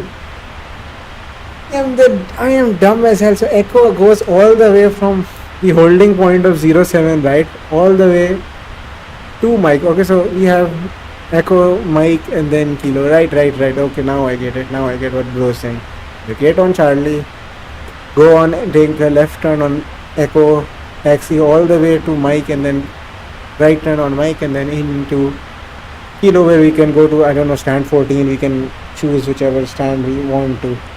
Anyways, 1 hour 45 minutes already that we've been streaming on both platforms at the same time. Still 0 concurrent viewers. I think YouTube is just, is the YouTube stream even going? Yeah, it is. Thankfully, all that stuff is good. I should remove the Karachi ground. Okay, we should guess which is Paradox still in our stream. I assume not, because he's not sent like 200 emojis in the last 15 seconds. Oh, he is. Let's go. So if you are, the gates you can see, these numbers you can see, these are the gates. You can ignore all these gates. On the right side you can see Jinnah terminal, and actually, you know what, why not, let's zoom this in. Which is it? Karachi. Yes. So you can see in this Jinnah terminal, you can see the gates 11 to 18 and then 21 to 28. So barring these 11, 20 and 12, 11 and 12 and then 18 and 17, you know, the ones that are really close to the Jinnah terminal, which gate should we go to? We're going to the gate Paradox tells us. That's what's happening. Like, just don't go to the gates that are like extremely close to Jinnah terminal, like 18 or 11. 14 to 16 is heavy, right? Between 14, 15, 16 and I guess 23, 24, 25, 26, I think 26 might not be though. Whatever Asen just said, you can go by that. put this back when it's normal. Alright, that is renewal. We'll lock that in. So we should probably slightly put this here. I can do some funny things on stream, I've realized. I can also send you guys back to like the stream starting page, where it shows like the stream starting in 3 minutes, all that stuff. Do you have VDGS active? What is VDGS, my bro? Virtual defense ground system or some ground system. I think it was something to do with ground system, right? Is it VATSIM delivery ground system? Is it VATSIM delivery ground system? That's actually not a bad guess. I do not, by the way, because I'm just guessing. Right? What is it, by the way? Because I do not. VDG is active, brother. Active. I don't even know what it is. Forget actually making it active. I should remove this chart from the screen. You guys can look at this amazing cockpit where we're doing absolutely nothing. I can go back here. We're passengers, right? So we're gonna eat some visual docking guidance system. No, I do not have visual docking guidance system. I dock based on just doing it on my own. So I should get it though. I should get GSX. I should get Navigraph. I should get a couple things. Oh, there's a USB as well. God damn. Good work, BIA. I did not expect that. I mean, it might not work, but that's a different thing. What other? Oh, this is a nice view as well. This is not a nice view of the iPad. Can you play games on the iPad? Performance tool. This is like where you can do all your takeoff calculation, all that stuff. I haven't done that.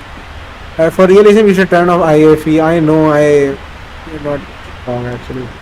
Let's switch off the IFE. Let's go. Every single passenger TV just switched off. Anybody who was watching a movie, all that stuff, he just switched that off from the cockpit. This is a cool thing to have, by the way, for pilots. Like, imagine you're just watching your film, enjoying. It's full. You're having the time of your life, eating popcorn and Spider-Man or some movie, and then immediately just every screen just went blank.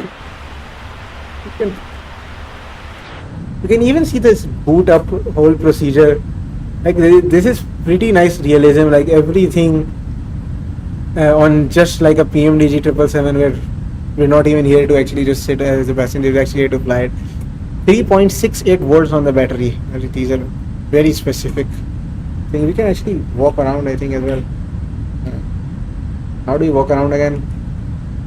I forgot how to. Oh, right. Yes, this is how you walk around. The curtains are green as well. Pretty nice realism. Hello, Paradox. Paradox, were you here when we switched off everybody's TV? Or do I need to show you that again?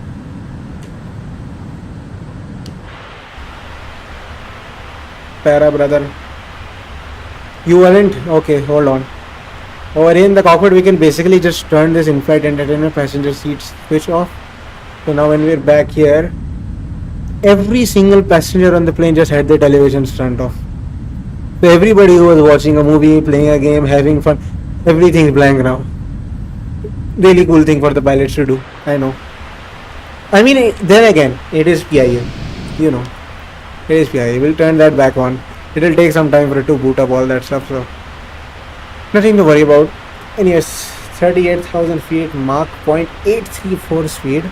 It's already about 1 p.m. over here, local time.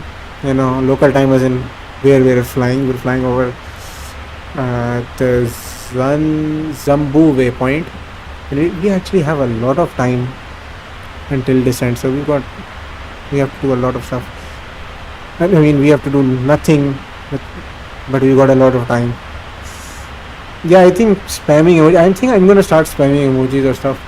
What can I do with OBS? I wanna see. Go in stream setting and make you mod, right? I'm gonna find cool stuff. I can do stuff like in OBS, like these charts that I bring up.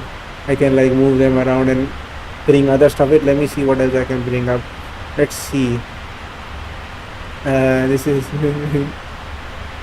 hold on, let me see what I can bring up here. Oh yeah, average. If anybody joins right now, they are going to be so confused what's going on. They're gonna smack.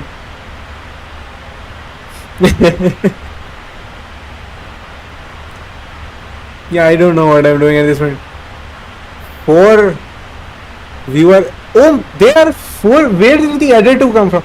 Wait, 4 viewers. I know Ender said that he was downloading Twitch. I know Asan might be, and I know you are watching. I mean, even then, it's like maximum all of you guys being at the same time. That's pretty cool, actually. Anyways, delete this, please. Remove. Yes. What else can I can add text and stuff. I can also make this go blank for you guys. You guys just cannot see anything. But yeah, I'm not going to be doing that. I can also add, I think, text over here. Yes, text. What should I add? Hello, Paradox. Hello, Paradox. And we can select our font. Let's see. We've got like the entire fonts, whatever we need. Ooh. Okay. And we can change the color as well, damn. Here's some cool things. Hello, Paradox. But I mean, this is, I actually tested this. I mean, this is actually really cool because I can like type something like, hold on, let me, how do I edit this again? How do I edit this? I already said it. Oh no. Okay, I knew how to add text. I didn't learn how to actually change it. I can delete it, but I want to actually see how to actually change it. Is this add? No, add won't do it. Copy, set color, rename, remove, order, transform. Oh, I can rotate it somehow. Okay, actually we'll just add a new one to prove my point. The reason I actually learned this text thing was because what I can do is, for example, where did it go? Text, and write something like in cruise. I don't think, can you even gift like subs? I don't know if subs even work on my channel, if I even edit that or stuff. In cruise, AFK will be back in and be back in the purple bar is 3/4 of the way. I also need to like actually make it so that it's not like, you know, in one line you guys can't even see the whole thing. But hold on, I'll do that. First of all, I need to kind of, yes, this is slightly better. This is actually really cool because I can actually set this and then go. Wait, how do I do this again? Yes, and see, this is a really cool thing. I can actually write this, or actually make like an image that's much cooler than this, and then go see ya. You know what I mean?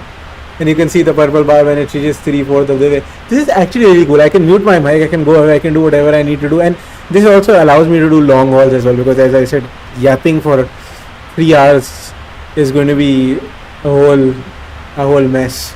I should check YouTube.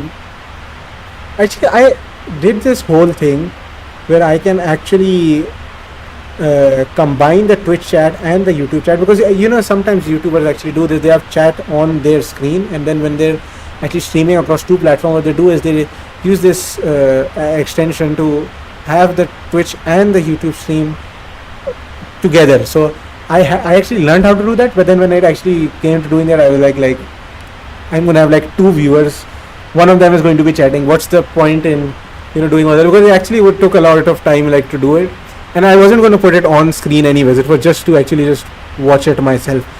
On screen, obviously, we already have too much stuff anyways. Like, there's this tiny VATSIM logo and then the Volanta bar at the top, which tells us our flight details, all that stuff. So, it's better to just not. Anyways, I figured out how to edit this stuff. Obviously, I am not AFK. I could actually go AFK by adding this stuff, but right now it's first stream. I don't want to come back to be like, why did the stream just disappear? Something happened or stuff like that. So, but I could do something like, sitting here and then doing homework. I'm joking, but stuff like whatever I want to do. I don't know. But if you're leave stream.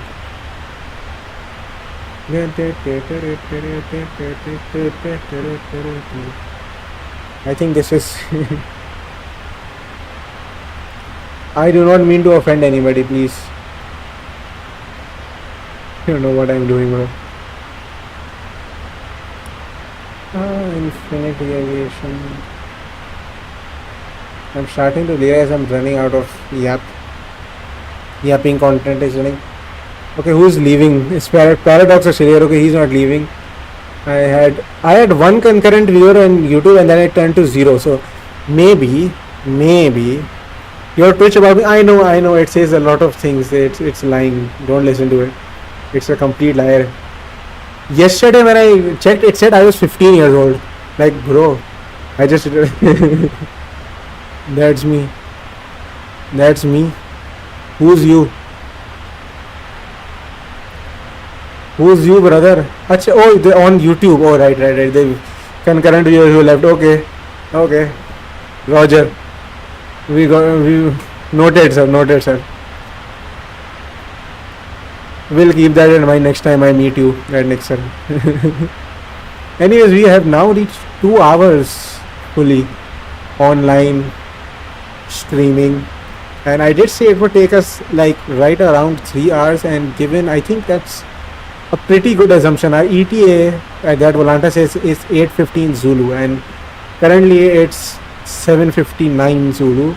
We're talking about an hour more, and then obviously we kind of slow down and stuff that. Who's the third viewer? Nobody knows who's the third viewer. Once we slow down, then obviously it will take up slightly actually more than an hour. So it's 1 p.m. right now, and actually I'll probably be eating like 2 p.m. I mean, I want to eat lunch and stuff, so it's going to take some time, and I have to yap a lot, so I will also be more hungry than I normally am. I had like breakfast at 6 a.m. I'm super great. 4 now. Honestly, great. I mean, I'm super happy. Maybe, people just come in, watching. If you're new to the channel, just I have nothing to say. There's nothing we're doing right now. We're in cruise. We have nothing to do, and I make YouTube videos. There's nothing. I'm streaming for the first time in 2 years. I mean, what's the point of writing goal 10 current? Right? Yes, I could also do that stuff, but I don't think anybody is really going to stay. Honestly, if I do one of those things, for one, I would definitely like add like a more classy, like a better look. Like you can see, like on the overhead Volanta bar, all that stuff. These are things I am not giving. Oh my God, Hassan, please. But as I was saying, I would make it look better than just like random text. I wouldn't use text. I'd have it pre-saved already, like the airport charts I bring up, so I can bring them up randomly when I can. However, XPS showed up in Discord. Alright, brother, he's the Discord lead moderator. Of course he's going to be here. Bro is smartest guy on the planet. Where are we? Bro, wait, hold on. Why are you reporting the live stream? Oh, right. Oh, you can report it. Okay. Wait, I should send the screenshot of.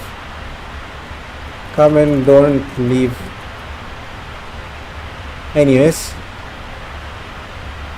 I like how everybody just agreed on just ignoring YouTube. Like, I love how I didn't even give a Twitch link, a real Twitch link, because the Twitch link from my YouTube YouTube stream is actually wrong. Even the Twitch link from the main channel is also wrong. It does not lead to this YT YouTube channel. I guess I should say YouTube, fair enough. Okay. On my YouTube channel, there is no link currently that is actually going to redirect you to this particular stream. All of them are going to send you basically to somewhere that does not exist. So the fact that somehow it wasn't even sent on the Discord. This link does not literally exist anywhere on Discord, on YouTube, or anywhere. And then somehow Paradox finds it and then says that it's got better quality. Asan follows him, and then I say that there's a much better real-time chatting here, and then everybody just on YouTube just ignores. Like, the platform I absolutely did not market at all, and currently we've got 0 concurrent viewers on YouTube. Like, YouTube is not existing. Meanwhile, 4 concurrent viewers. For some reason I was already, I mean, the reason might, I mean, I have 85 followers, right? I mean, I think the reason might be the fact that I announced my Twitch like a long time ago. You were probably there or something. Yes, I have to chat on Discord as well. I will. I should make a whole. No, I'm realizing this is XPS no come, he goes some. Yeah, I remember now. He was talking about that yesterday. But this is actually a really cool. I had this idea before, but I thought for the first few streams I'll not do that. But honestly, doing the takeoff, all that stuff, and then adding this, not like the basic text, but adding like a bar that like keeps going from left to right and says that currently AFK due to being in cruise, and we've got some time estimated, this much time until the guy comes back. And I can also add like a timer which tells us how long we have until actually landing, until I am no longer AFK. I think that would be a really cool idea, and that also allows me to do like real long haul flights, like literally take off, go to sleep, and then come back. Obviously I can't stay connected on VATSIM. If I'm sleeping, I have to be over here making sure that I am on my PC, but I can disconnect on VATSIM and return later. One thing, by the way, I just realized we have a 56 knot headwind, a 56 knot headwind, 57 knot headwind. Hassan, are you watching this? My god, bed cam. Yes, we could have a bed cam. Actually, why not? Honestly, I was talking about buying a camera, and who knows, once I get it, we can actually do that. Unfortunately, I don't have any camera attached, with my PC, or I would actually add something. I can add other stuff. Let me see what else I can add. I can add videos. The stream starting graphic I can actually add right here. Lamao, I can add it right here. I don't know if you guys can hear the music. You guys can definitely hear the music. Hold on. How can I pause this? I don't know if I can pause this. This is yeah. You can actually watch the whole thing. This is what actually shows up at start before you're starting the stream. It's actually a really cool thing. I showed Asan this yesterday, and I got 3 versions of these, which are only differences in the music. The main thing is pretty cool, but yeah, I don't know if you can hear me talk over this. Who made this? I made this, the entire thing. The clips I made, I recorded, and then obviously the countdown and that stuff is basic stuff. Yeah, the clips came out really well. You can keep watching. All of these are extremely really cool. All these cinematics things. This Asan was actually here when this Southwest Airlines aircraft landing was done. Thank you very much. Yes. What's next? There's a very cool KLM thing as well. There's some very good backstory for this Japan Airlines thing. I'll talk about it afterwards. I like how my CPU usage because of this whole thing is like 0.2%, which I don't even understand, because I am streaming on 2 separate platforms which uses double, and we got 60 out of 60 FPS, and it's not even fluctuating or anything. Like OBS and my PC are doing great. Not to mention we've got like the entire thing, like Microsoft Flight Simulator, VPilot, Volanta, Discord, and then Opera GX, all of those things on, and it's doing no lag whatsoever. Perfectly fine. Honestly, super great. As you can see, the cinema. Did the KLM thing already cross? I think we got some time before the KLM, that thing that flies over the beach. So by the way, if anybody is actually just joining, I'm just showing the 5 viewers. Somehow we reached 5 viewers on Twitch and we reached 1 viewer on. Okay, me back, and I'm just showing the people the starting stream graphic. We are not starting in 50 seconds. We've already started. We've been streaming for over 2 hours. Yeah, this is the KLM at Princess Juliana Airport. This is a really cool shot. I really like this. Not in terms of cinematic, but just from the side. And it took me so long just to get this shot. Like, because I had to take off, turn around, and then get on the ILS approach, and actually messed up the approach, like, I think 2 times. And this is a really cool shot. I remember Hassan was, all I hear is yap, yap, yap. Yes, that's kind of the point. I have nothing else to do here. The entire thing is just yapping. Somehow we have 5 viewers on Twitch. Whoever is new and has not been here, honestly, thank you. 2 viewers on YouTube. So we've got like total 7 viewers or something. I don't know. But yeah, this is how it ends. I will remove this now for obvious reasons. But yes, I can actually, I should delete this. Remove this. I can actually like completely switch you guys to like this here, or completely blank canvas. Like, I don't know, you can't can't hear anything. But anyways, micro flight simulator audio should be back. Yeah, I can do other things as well. Like, these are basically different scenes, and the transition, I can change the transition as well. Like, if instead of that I can go straight to black, and instead of that we can have a fade, which is, you know, a slight cool thing, or I can do a fade that takes a million seconds. Hold on, maybe should I do this? Wait, hold on. Yeah, this takes much longer. As you can see, we can do, let's see how, let's make it even higher. Let's do this. Oh yeah, this is a really cool way to end the stream though. You know, I can have a quick starting stream which quickly switches, and then who the other 3 viewers on Switch, I have no idea. Honestly, cool. Whoever's here, thank you so much for watching. Hopefully I can do these more often actually, because these are super fun. But yeah, this is the 300 millisecond fade, which is very reasonable, I think. Anyways, as you can see in the purple bar, we've done half. We've gone halfway. Stream disappeared. Yes, I know, that's me doing stupid stuff. Don't worry about it. That's not. That's just me being goofy as usual. Unless you're trying to say like stream disappeared, as in stream fully disappeared. I think YouTube is still alive. Yes, YouTube is somehow still alive. Ender, I believe, is watching over there, which is great. Ender, by the way, you can see the purple line on the top. We're halfway in to our flight. So if you know you want to go off for half an hour, if you just want to be here from the landing, you can do that. You won't be descending for at least half an hour. So, you know, I don't know why I'm literally marketing to, literally telling people to, like, you can leave. Like, I'd love for you guys to stay. And honestly, great to see Twitch doing so much. 5 viewers is, I mean, it is 5 viewers after all. It's not like a huge thing, but for Twitch is Ender actually did try to download Twitch. I don't know what happened. I don't really care. It's honestly cool that we have one concurrent viewer on YouTube. I think I'll be happy with that. The average view duration fell down massively, which I guess makes sense. But it is what it is. Honestly, I didn't think that the method of, yeah, you go bring it, alright. The method of actually adding like some sort of a slider at the bottom or text which says like I'm AFK for a while because we're in cruise seemed reasonable, because, you know, what are they going to do? And it's going to be boring. I guess most people won't really care. But I guess if I add a little timer, obviously this would be subjective to each flight that we're doing.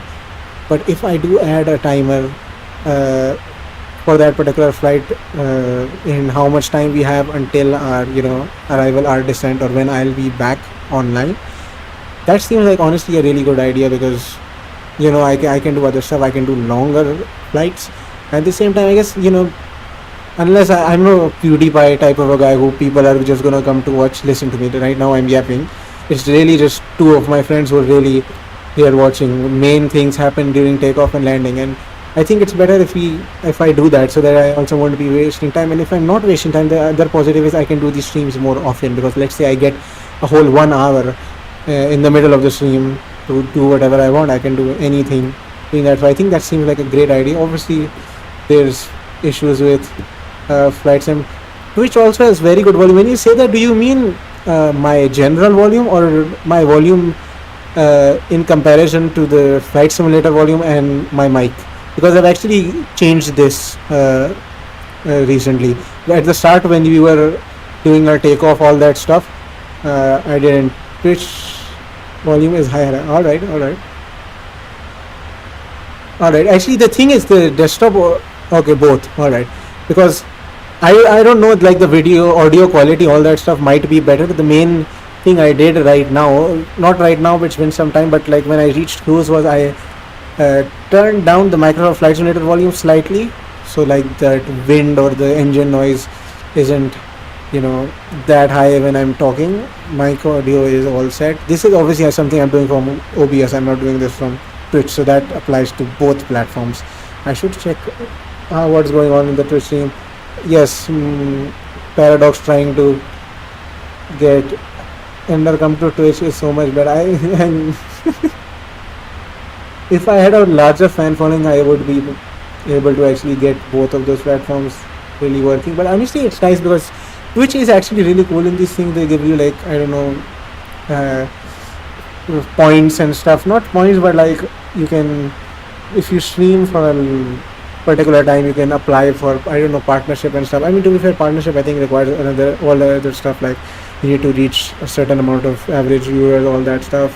Yeah, I think he was there for some time and then left, because then again, I mean, I quite literally said that you can go if you want to, because we have nothing to do, and I specifically said Ender. Like, I am the worst marketing guy. If there's any company that needs marketing, they are not having me in their department. Like, I specifically named him and I was like, bro, if you want to go, you can go. Like, he was literally giving me free money, but I was like, nah, I bring it from Discord. Bro, I think if you're bringing him from Discord, you can bring a lot more people. You don't need to only bring Ender.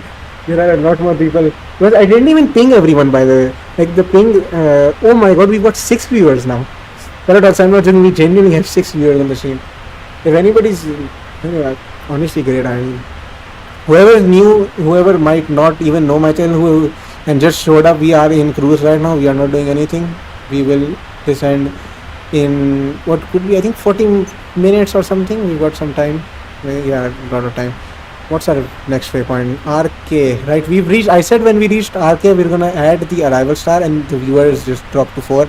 I need to stop saying that we're not doing anything. I'm literally the worst marketing guy in existence, and somehow I got 20,000 subscribers. Concurrent viewers on YouTube 0 and on Twitch 4. Maybe if we get like 5 or 6 viewers again, then I can actually bring back. Oh, Abdullah Bhai is online. Wait, let me see if I can ask him. Yo, ABD Bhai online. He can do like center and stuff like that. I'm gonna ask him.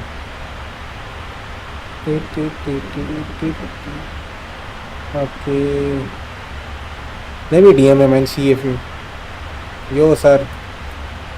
I like how bro's actually doing the whole marketing for me. This is amazing. Thank you, by the way. Like, bro's even what QBF. Oh my god, QBF actually joined the stream, the YouTube stream when we were on ground. We had not even received IFR plans. We were in cold and dark. Nothing was switched on, and he showed up and sent like 3 emojis and then left. I told him how long the stream is going to be, how long the flight is going to be. He was like, hell no, I don't got 90 minutes, which yeah, reasonable, honestly. How's the stream doing? I like that the stream's been perfectly fine so far. So far, pretty good. So why is, who's knocking on the door? Hold on. AFK for 1 second.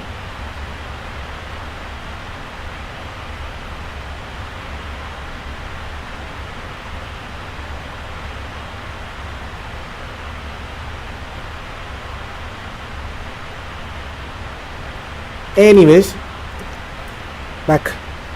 Okay, where was I? 1 concurrent viewers on YouTube, that's great. And you should have stream pings. I know, definitely I need to.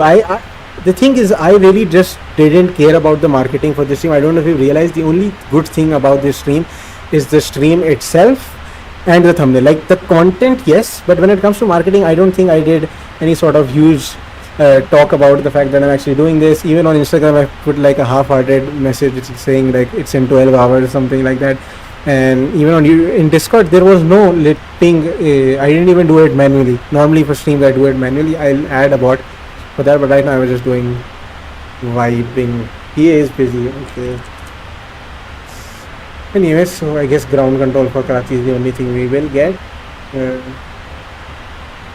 Phase, cruising phase. Yes, Olanda, thank you for telling me that. What next now? I literally have nothing to do. 4 viewers on Twitch. Maybe if we, okay. How about this? We don't land until we hit 5 viewers on Twitch. Alright. If we don't hit 5, we are just holding over the airport. We're not going down. We're hijacking the plane. This is passengers gotta start watching Twitch or else. Yeah, exactly. In-flight entertainment system is on, right? So like the TV is on. Let's start watching. Come on, guys. Actually, I should do something like that. Hold on. Can I? Hold on. Trying to do something here. Oops, wrong button. Back here. Do you have thumbnail for this stream? No, on Twitch there's no thumbnails. Like you can't have thumbnails on Twitch because it's really just a stream. You can't schedule and all that stuff on Twitch. Twitch is like a streaming only platform, not like video on demand stuff. There is stuff like after the stream is done you can watch it, but then I don't know. I've never actually saved a stream. I have set that to on now, but I don't know. Maybe we will see after if I can do something like that. But I believe there is no. Asan, hold on a second. I'm trying to watch Twitch on. Hold on, guys. Just bear with me. All right, we're watching videos here. Whoever is Varna Araming and has Whisper, turn on Whisper so I can reply. Oh, we reached 5 viewers by the way, so I guess we can land actually. let me find a video. Do I have no videos on this PC? Oh my god, brother. Hold on. I cannot find a single video, and because my PC HDD recently got cooked, all those YouTube videos are no longer on this thing, so I can't even like. I need to find. Oh right, there is. Oh well, there is the stream starting one, but I don't want to use that because that's like boring. What if I check videos? But then on videos I only have. On videos I somehow have screenshots. I don't know what's going on. Hold on, let me find. I cannot find a single video. How is this even possible? Someone whispered howdy partner. That's awesome. Hold on. Videos, music, documents. What else do I have? I'm trying to find. There's nothing here. Okay. Is there anything here? Nothing here. Okay. Oh right, because this just doesn't exist. My games, Rockstar games. Yes, of course. Why would we need that? Hold on. How did they all just disappear? Oh, of course. I'm using an image. I'm such an idiot, brother. I was never gonna find. I was never gonna find a video when I was literally searching via image. Yes, media source. Now we're gonna find some good stuff. Of course, I have so many videos here. Let's see. What do we have? Oh, right. Let's watch F1 on. Howdy partner. Yes, F1 on the TV. Guys, we genuinely. Real as hell, bro. The video might be 5 seconds long. I need to find a longer video, but this is actually really cool. I'm actually later on going to make sure that we've actually made it much better. Fitting in, but this is actually really cool. Hold on, I need to find more. I need to find like a longer video. This is actually really cool. Just things to do when you're. I had like a Turbo Flight Simulator video over here. Hold on. Let me see what else I got. I have some cool things.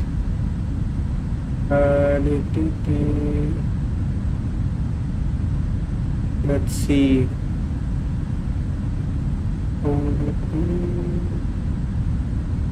I also don't want to add something that should not end up on YouTube, so okay, this we're watching, like, I don't know, is this me? Oh yeah, this is time duration. Perfect. Can I like do some other things with this? Like, I should. But you guys can actually hear like this audio of the actual thing, right? Like this F1 game that we're showing. I mean, I've muted it right now while I'm talking, but damn, this is pretty cool. I should set it somewhere along here, and I should turn on desktop audio. That shouldn't be here. This is actually looking really cool. Not gonna lie. I'm trying to take a screenshot of this. This is actually super cool. Where is XPS? XPS. Look what we're watching on the airplane. Bro, who are you? Bro's marketing on the Discord to get some people to actually come here. Anyways, this is it. I know, right? This is actually so cool. Like, we're actually watching this. I could actually do so much with this. This is actually genuinely super cool. And I love how it's not lagging, nothing. I'm doing so much and it's going perfectly fine. There's a virtual camera?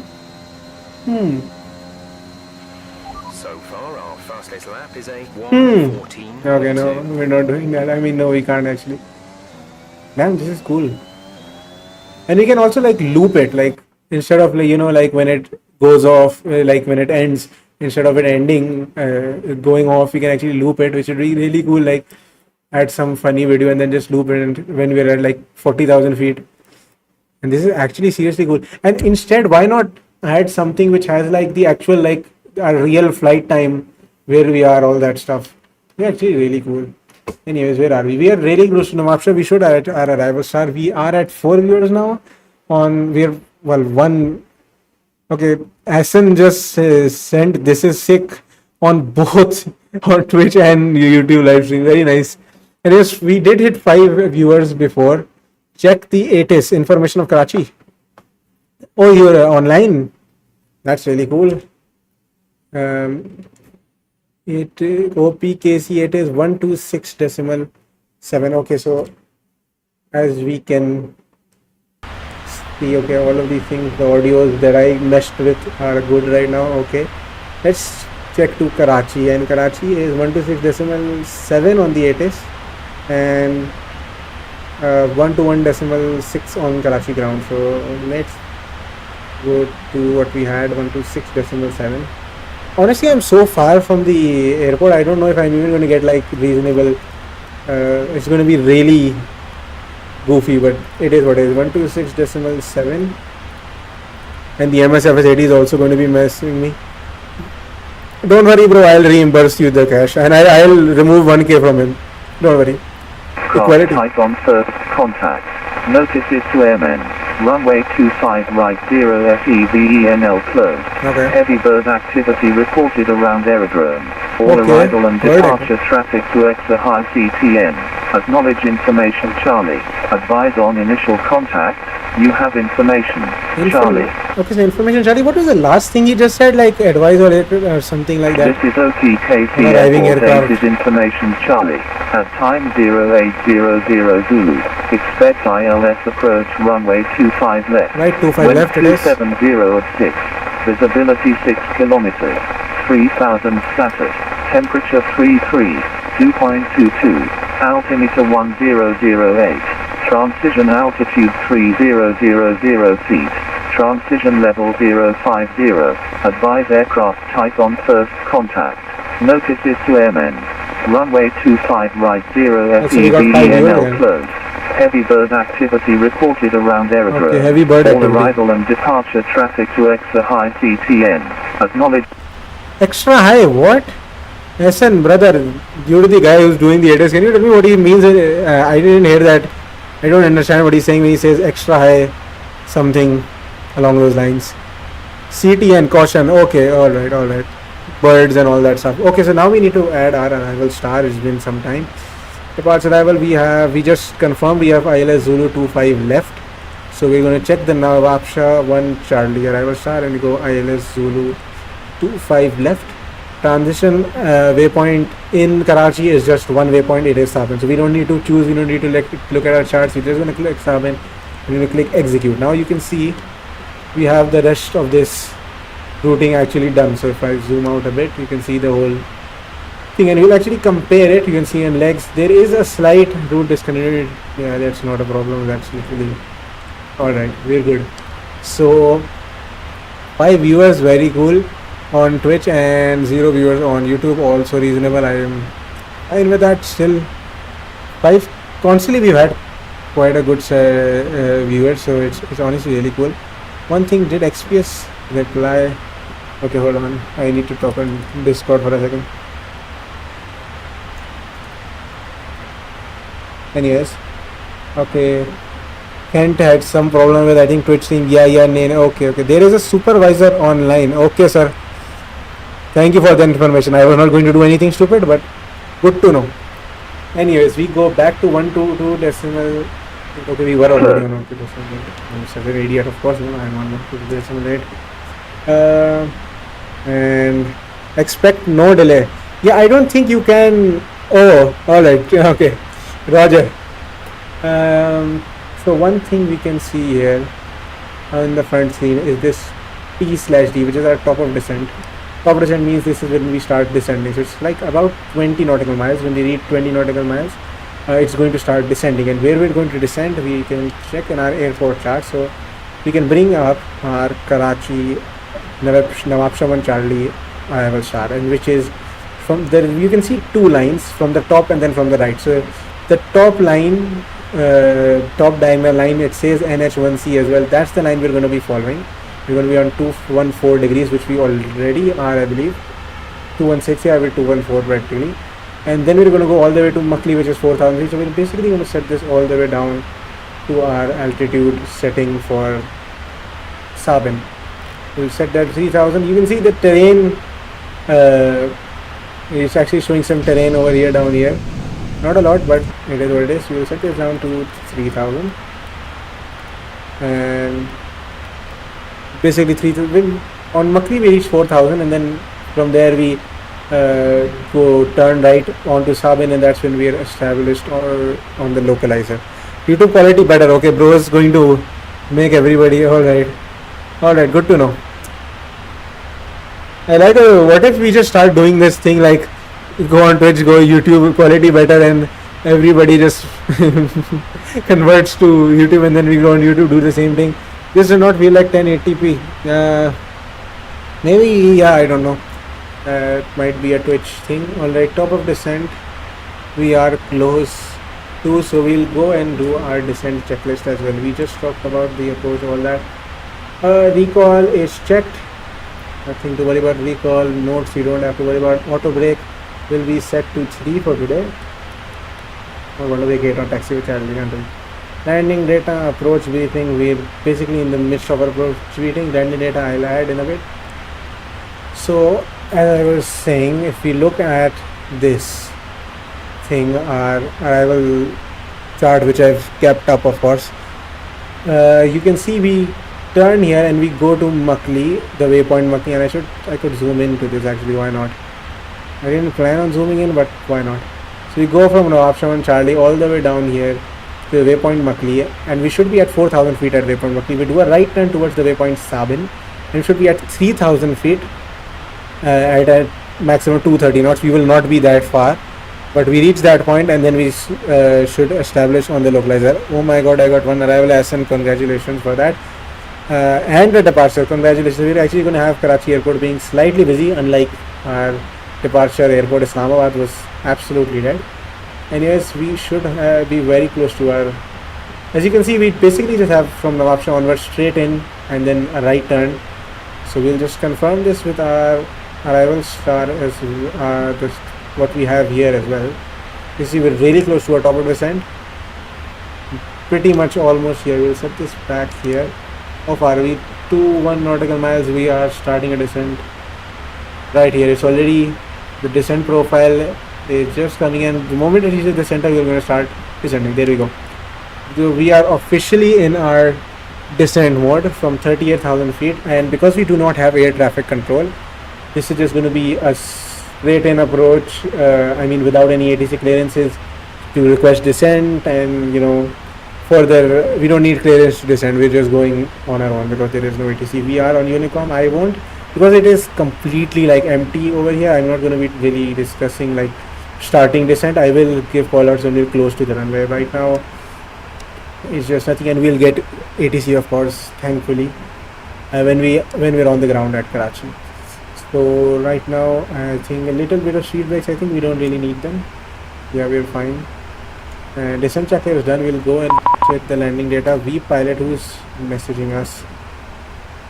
OPKC ground is messaging. Expect delay. Vectors from ground. Roger.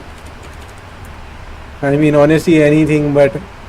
Normally, like in an arrival, the ground, you really don't actually have a long conversation with them like we did at a departure. We're just gonna get our clearance, a taxi clearance to our gate, and that's pretty much it. And this is Karachi. There's not much happening either way. So yeah, hopefully I want to see how many people are actually there flying at Karachi. He said since he did say he's got one arrival and one departure. I am not that arrival. I think that's the second arrival.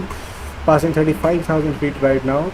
No auto brakes needed. We're descending. You can see for a very long AFK time period.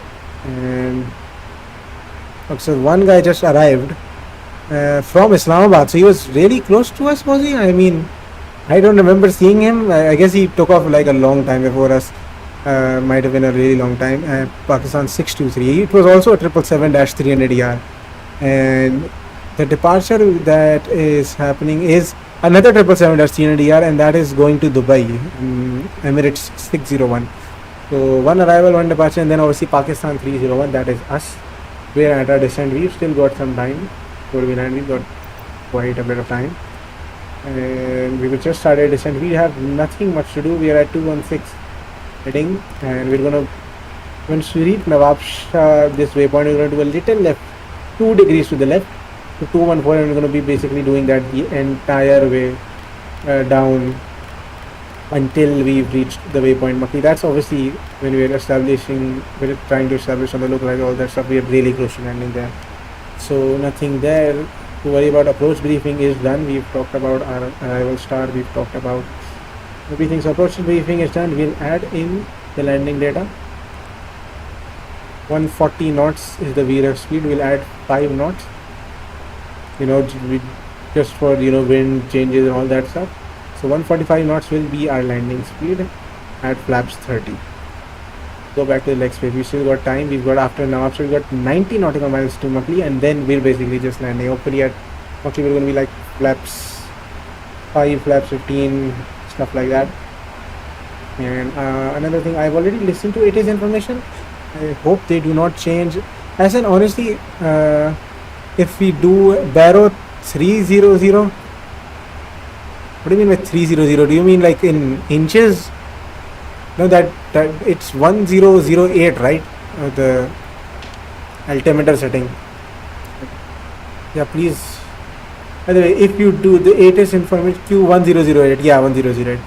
If ATIS information does actually update, so just tell me in stream so that I listen. Alright, 300 minimums. Alright, sorry. Got it. 300 minimums.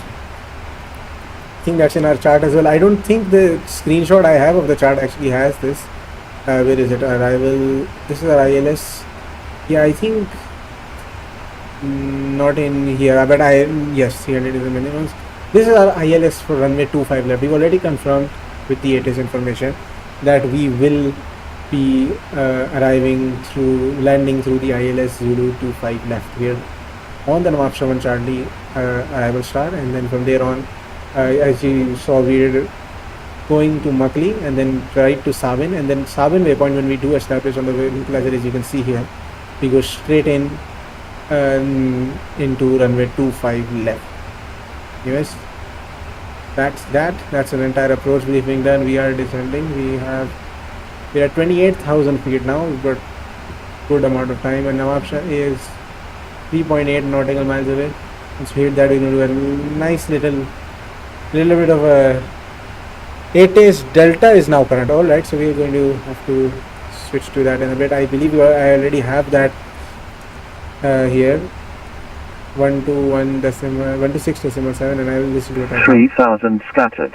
Temperature 33. Dew point 22. Altimeter 1008. Transition altitude 3000 feet. Transition level 050. Advise aircraft type on first contact. Notices to airmen. Runway 25 right 0 SEVENL closed. Heavy bird activity reported around aerodrome. All arrival and departure traffic to EXA high CTN. Acknowledge information Delta. Advise on initial contact. Alright, no major changes, all good. When information echo comes, please do tell me. When we get close to it, then I'll actually just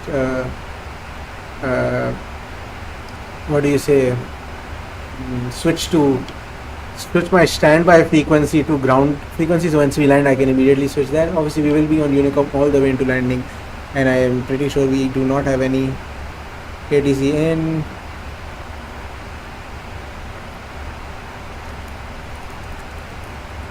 To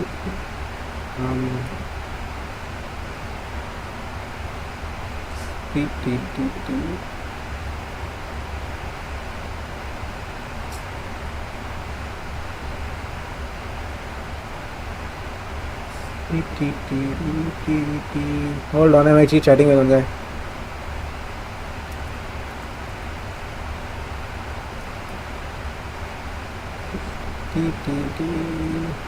Okay, where was I? Right, I was chatting to some guy on Discord. It is Delta. We are updated. Is there anything on the YouTube stream? 911. Oh, right.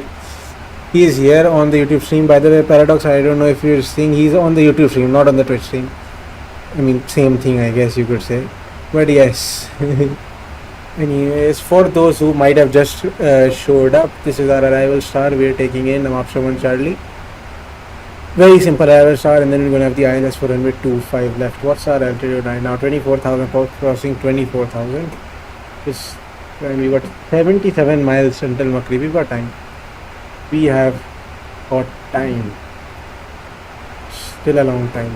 All the way there. Until then, I guess you can watch this. Watch some television again. Or this. Also, does reshade actually do better like in this weather? Hold on. Oh damn. This actually looks pretty cool. So I will normally still fly on like normal, like settings, not with the reshade on. Inside I don't know, like it also looks better. Over here not that much. The stream starting sequence, if you guys, I don't know, maybe in a later stream if you haven't seen already, or I was showing in the middle of the stream starting sequence, which is the countdown from 3 minutes, all of them have basically got some sort of reshade, a lot of cinematics, all that stuff involved. Anyways, we've set our range here to 80 nautical miles, and you can already see Savin showing up, crossing 21,600 feet, 69 nautical miles from the waypoint Makli. And hopefully ATS information does not change when we get close to the airport. At the last minute, I don't want to be doing a lot of things. Make another for something like BRB, be right back. Okay, right, yes. I thought about this. Obviously stream ending and stuff like that I didn't do. The thing with be right back, the reason I doesn't make sense is because it would only happen if I'm AFK, right? And even if I'm going AFK, I still want people to at least see the stream, like I can see, like leave it over here or leave it or in this scene.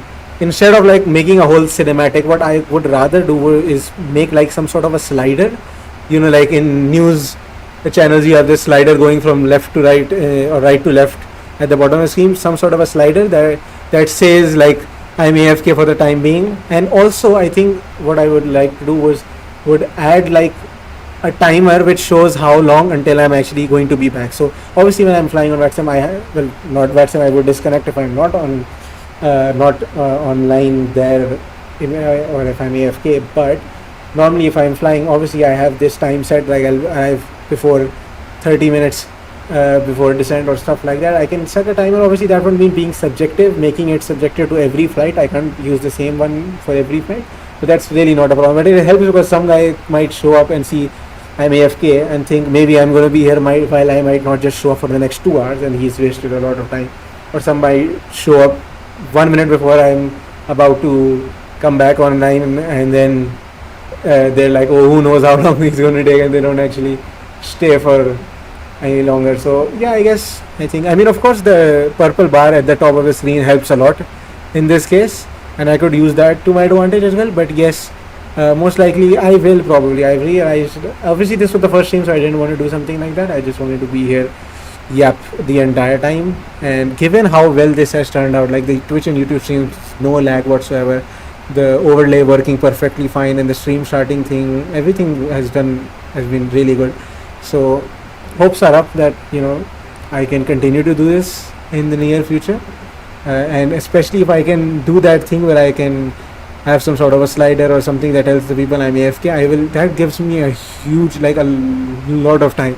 This is the most fun 2 hour 40 minutes. Yeah, it's honestly, streams have always been super fun. Like I remember in during the pandemic times, I still remember May 30th 2024, I did a stream which was called doing the longest flight in turboprop flight simulator, and it was a 12-hour stream, an 11-hour something stream, and I did it like an overnight stream for me at least. It was on May 30th. I remember I had been marketing it for like a whole month. You better fly on Saturday night. This weekend might be a difficulty because I have like for one midterm exams kind of like Friday, Monday, Tuesday. So and then I also have to go somewhere. So I'm not sure I might be able to do it on Saturday night. I will try my best though. It might take a couple weeks before I can actually start getting it, because I've got some trips and stuff that are fully in my schedule right now, but hopefully I can make this a good routine. I mean, obviously after I've made this stream, it would be nice to make like a man exams. I know, I'm not saying like I can't find the time, but obviously it becomes a bit of an issue.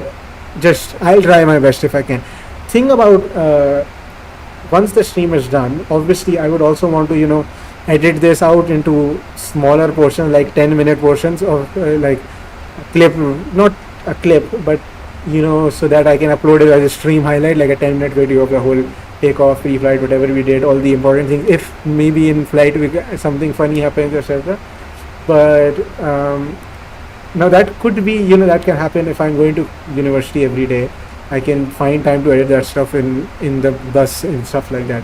Right now, because I've got a few days at home, that's actually working against me, because now I can't Twitch highlights on YouTube, kind of like that. I mean, to be fair, because I'm streaming the exact same content on YouTube and Twitch, it doesn't really matter. It's not like it's a Twitch only stream. I don't want to make it like I stream only on Twitch and then I don't stream on YouTube, and that YouTube instead only gets the highlights. I want to make sure, because obviously when you compare Twitch with 85 followers and YouTube with 20,000 subscribers, it just doesn't make sense. And obviously Twitch is a stream only thing. So yeah, I think reasonably this current method of doing a multi-stream across both platforms is working out pretty fine. Internet and CPU usage is all reasonable. It's not causing any issues, so I think I can continue doing that. I mean, obviously there will be the occasional stream every now and then when I happen to have a power outage in the middle of it, or the internet goes off and stuff like that, but hopefully we won't get it. Now, one thing, the next checklist is approach briefing is already done. And altimeters now, obviously we're at 12,600 feet. So also add a feature that I've said, yeah, so I know how to do that. I've learned all of that. I can do that. The reason this is something I also thought about adding when I thought about adding a face cam, because these streams are not meant to be like gaming streams or doing stupid things, flying doing barrel rolls, doing challenges, doing stuff. These, in particular, the VATSIM streams are meant to be entirely professional. I kind of thought that people who will generally be attracted to these streams will also be people who want to really be immersed in that professional experience. And it doesn't, obviously, I've got the VATSIM logo at the bottom left, and then there's this bar at the top which is giving us all the flight details. I feel like if I added extra stuff, which includes stuff like the chat appearing on the screen as well as the face cam, it seems like I think it would become like too much stuff in this on the screen, because if you think about it, either the outside view is going to be blocked by the text, the things over here, the screens will be blocked by the text. And I personal preference, obviously, if there are people on my Twitch and YouTube who do believe that might be better, I can do that. I will have personally, I won't have a problem with it, because on my screen I see nothing. Like, I don't see the VATSIM logo or the overlay. I just see flight simulator. So I'm not having a problem. I just think from a viewer experience, because majority people are not really seeing this as some sort of a Genshin Impact or a GTA 5 stream where you're seeing all that. That's also one of the reasons I've not added those things where those pop-ups where a new person just followed, like, and all those graphics. I've just only set it to being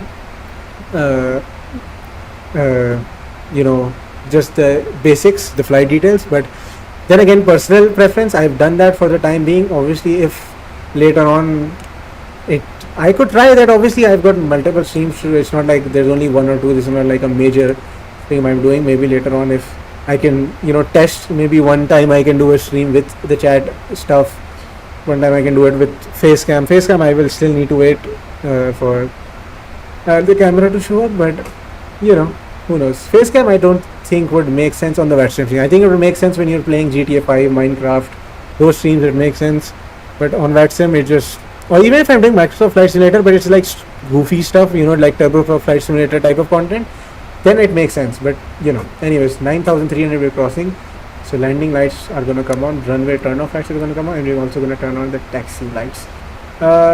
We've done our approach briefing, we've set our auto brakes, we've done all those things. FMC message, what's the FMC message? Drag required. Okay, we'll add in a little bit of drag here.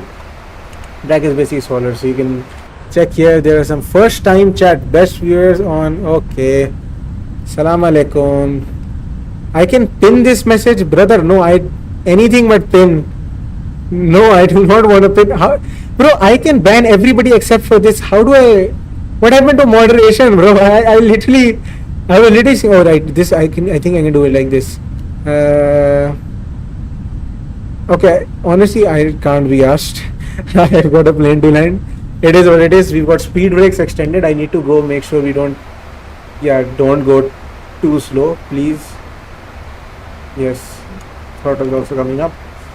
Transition level is 050. Can I be more, please? I know Paradox also asked me this, and I tried to give him that, but it turned out I can, from right now here, I can moderate you guys, like ban you, timeout you, do all those things, but I can't give you moderator powers, which I'm pretty sure I can give you from the streamer dashboard, which obviously I'll have to go, and right now I just can't be asked. So there are some nice clouds over there, which is nice. We'll reduce the range on this Muckley is very close, I think about 14 miles. So, and I think we'll bring back our speed in just a bit. I'll make sure initialization. What about on YouTube? On YouTube I can give you moderator power like right now. That's not a problem. I will not give you, because no, that's not how that's pollution. I know, I thought so. Even at Islamabad there was such a high fog. Right now I'm not playing with moderators and all that stuff. You both are moderators on the Discord server. You guys have enough moderator powers. You don't need to worry about all of that. Anyways, it's passing 6,700. Its speed's increasing again a little bit, but I've already set this to 3,000, so that's not going to be an issue. And luckily we should be just a little bit below 4,000 according to this. We are right on descent profile. Hashtag hungry for, yeah. I like how when we reached the landing, we've now gotten to just 2 viewers on Twitch. Like the entire cruise, we were actually, are we approaching OPKC? Okay, yeah, we are indeed. I don't know if I saw this really late. Infinity Aviation also messaged. I don't know how long ago those messages were, but it is what it is. We are approaching OPKC. I hope he's watching. I cannot check both chats at the same time. I should have added that thing where I both streams actually show up. Anyways, 5,600 stream again. Speed brakes that got on for too long. Altimeters are 1008. 050 was the transition level. We'll just change it right now. 1013. And once you bring it down, you're basically at 5,000 feet almost. So 1008 hectopascals. And chill out, brother. Chill out. Why are you going full power on this? Anyways, that is said, we're really close to Makli, so we're going to then bring the speed into our own hands. We're going to bring flaps 1, and we're going to bring speed brakes pretty high. Flaps 1, you can see speed brakes are fully. We need to slow down pretty soon. We are coming in pretty quick. By the way, SM, if you are still here, what's with the Emirates guy? Has he taken off yet, or is he still on ground? Will I have some sort of? I don't want to end up getting too close to the guy, especially when you're going to hold on Sabin. I'm not going to hold on Sabin. Absolutely not. I'm not. Why would I hold on Sabin? Unless he pushed. Okay, I think that's why I was coming in quick. I was like, I want to, brother, maximum speed brakes and we're not slowing down. Yo, is this chat? What's we've got maximum. Okay, so I might have to do the landing gear thing, but we're already at 250 knots. Hold on, this is not what I expected to be, but it is what it is, I guess. Turning right, we are getting aligned with the runway now. Sabin is right there. I'll arm the approach mode. I like that this is more accurate than the localizer. Anyways, flaps down to 15. We'll arm our approach mode, and yes, we have got a localizer. We have. Alright, perfect. So we have that set, and hopefully now speed brakes can come up. I can bring the speed down further. Flaps have reached 15, so we'll set our speed to 15 as well. How many viewers? 4 viewers on Twitch and 2 viewers on YouTube. That's pretty cool. Speed down there, and we'll bring this back up. It is information I assume is still delta, so I'm not going to worry about it. I'm going to set this to the ground frequency, which, hold on, I'll bring the landing gear down as well just to reduce our speed. Bring this up. 1008 is set, so approach checklist is done. You don't need to worry about it. Landing checklist here very quickly, but it is what it is. Landing lights, all those things are set already, and we will start descending on the glide slope path once this pink diamond reaches the center. We will follow that all the way in. So just to recap, we had the Nawab Shawan Charlie Star. That's all cool. This is what we're following right now. The ILS Zulu for runway 25 left. You have to butter. I will try my best, brother. I will try my best. My average, I think, is around 190 feet per minute, but we'll see what I end up doing. Right now, we're going to be Sabin, and then this is the ILS Zulu for runway 25 left, the procedure. Karachi approach, Karachi Tower. Then again, we do not have any of those. Manu, do not send him to Twitch. Please. I think he is good right now. We do not need to. Indeed, it is Delta. Okay, so it is information is Delta. Perfect.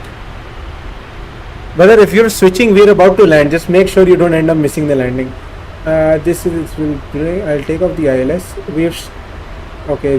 We are now on the glide slope path, so we are landing. No Twitches. Okay, brother. Okay, you guys decide. Just don't miss the actual landing just because you were busy, switching between their stuff. So I think landing, everything is done. This is insane pollution.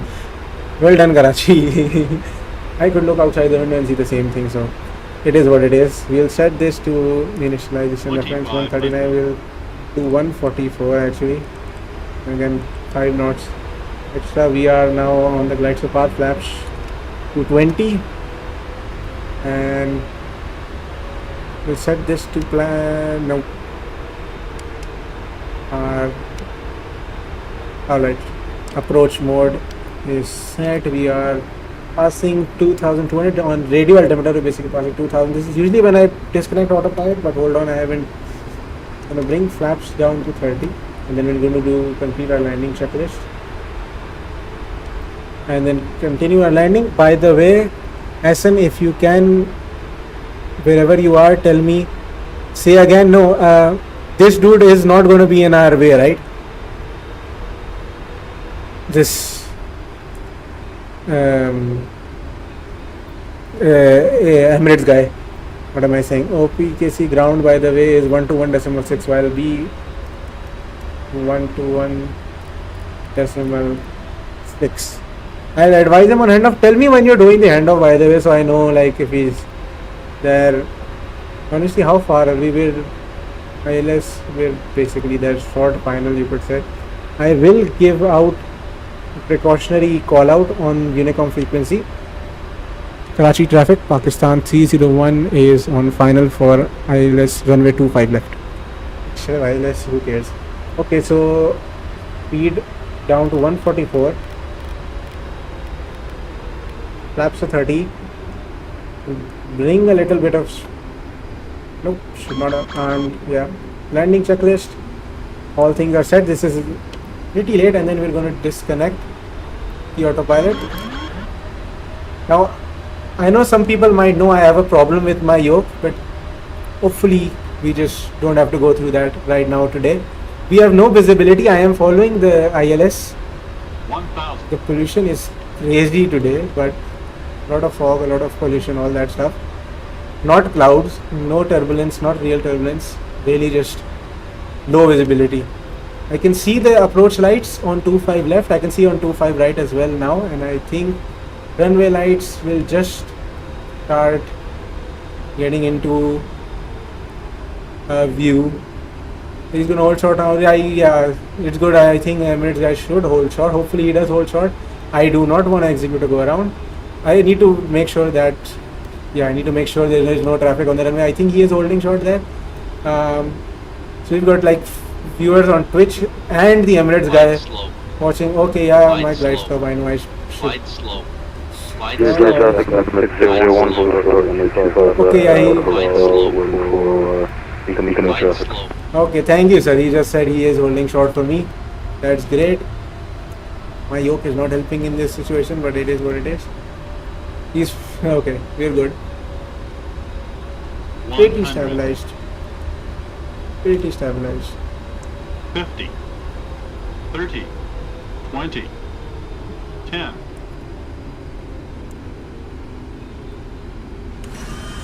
Alright, not a bad landing at all. We alright, go to maximum thrust reversals.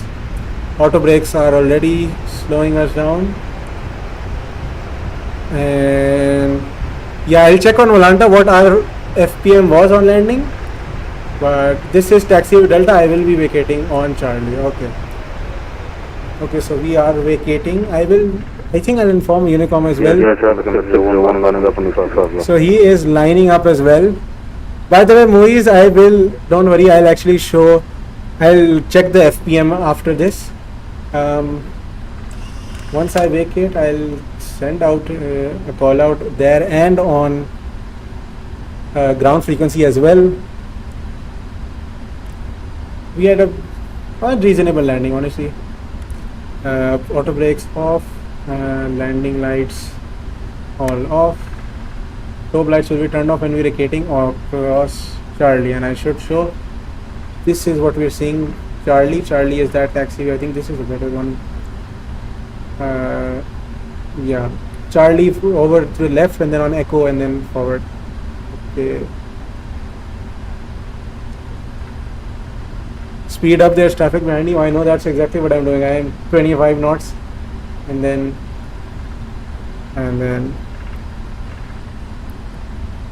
Karachi traffic, Pakistan 301, vacating on Charlie. Okay, so I'll switch to, I should slow down the very high switching to 121.6, and I'll just contact the same ground controller somehow. Karachi ground, Assalamu alaikum, Pakistan 301, vacating on Charlie. Pakistan 301, welcome to Karachi.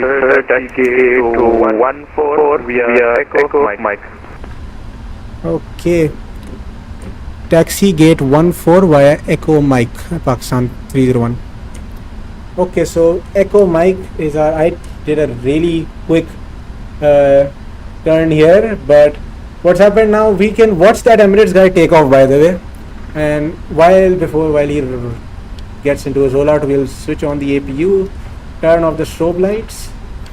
We're gonna start doing other things over here. We're gonna turn off the flight directors on both ends. We're gonna turn off the terrain radar on his end, turn off the weather radar on my end, turn off the VOR on both ends. You are right, we are left on both ends. The Emirates guy is on his departing, is rolling down the runway. You can see there. Quite a nice view. And there's another 777 over there, but damn. Nice view. That is quite the takeoff. Brother, but that is a high angle of attack. That is insanely high. Anyways, he's off. I'm going to bring my flaps up. There is the other thing. That's another PIA 777, similar to ours. Yeah, that's another PIA 777-300ER. Flaps coming all the way up. APU already started. We've set this thing. Bring this back. And another thing is we can check on this again. So we're going down Echo, and I think this is taxi with Delta that we're going to be going across. So we cross taxi with Delta, and then we on the right side, the first right we're going to get when we reach the Jinnah terminal, and gate 14 is simply just a straight in. So yeah,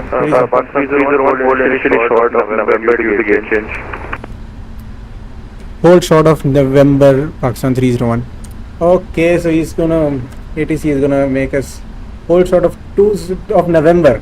So that means instead of going to where we are, Mike, we actually cross Mike all the way forward, and November, which is the next right turn into Jinnah terminal, we go there. And I assume he's gonna give us gate 23 or 24, something like that. We'll see once we get there. So yes, a little bit of a change with that. So we bring this back to map. I think MCP is basically set. I think this is also pretty much set. Speed brakes, flaps are up. We already had the APU, all that done. Weather radar is off, right? Yes. And I'll turn off the traffic and all that as well on both sides.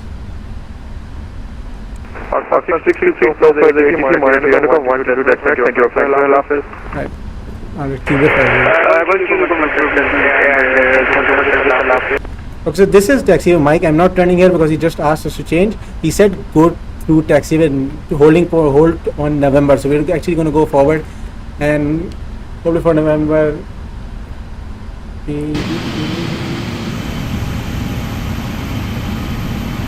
November is the one over here, and we just watched the Emirates 777 takeoff. We're also going to be able to watch the PIA 777 company 777 takeoff as well. By the way, if you're giving me that hold short, keep that hold short clearance for a long time. I want to see that takeoff. I think he's going to do a rolling takeoff. He's lined up. The Emirates guy took off quite a while ago. So I think he can do rolling takeoff.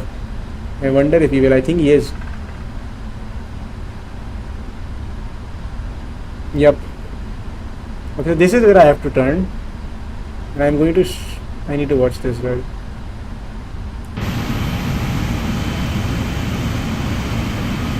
Yeah, that's why I gave it. Okay, thank you so much, sir.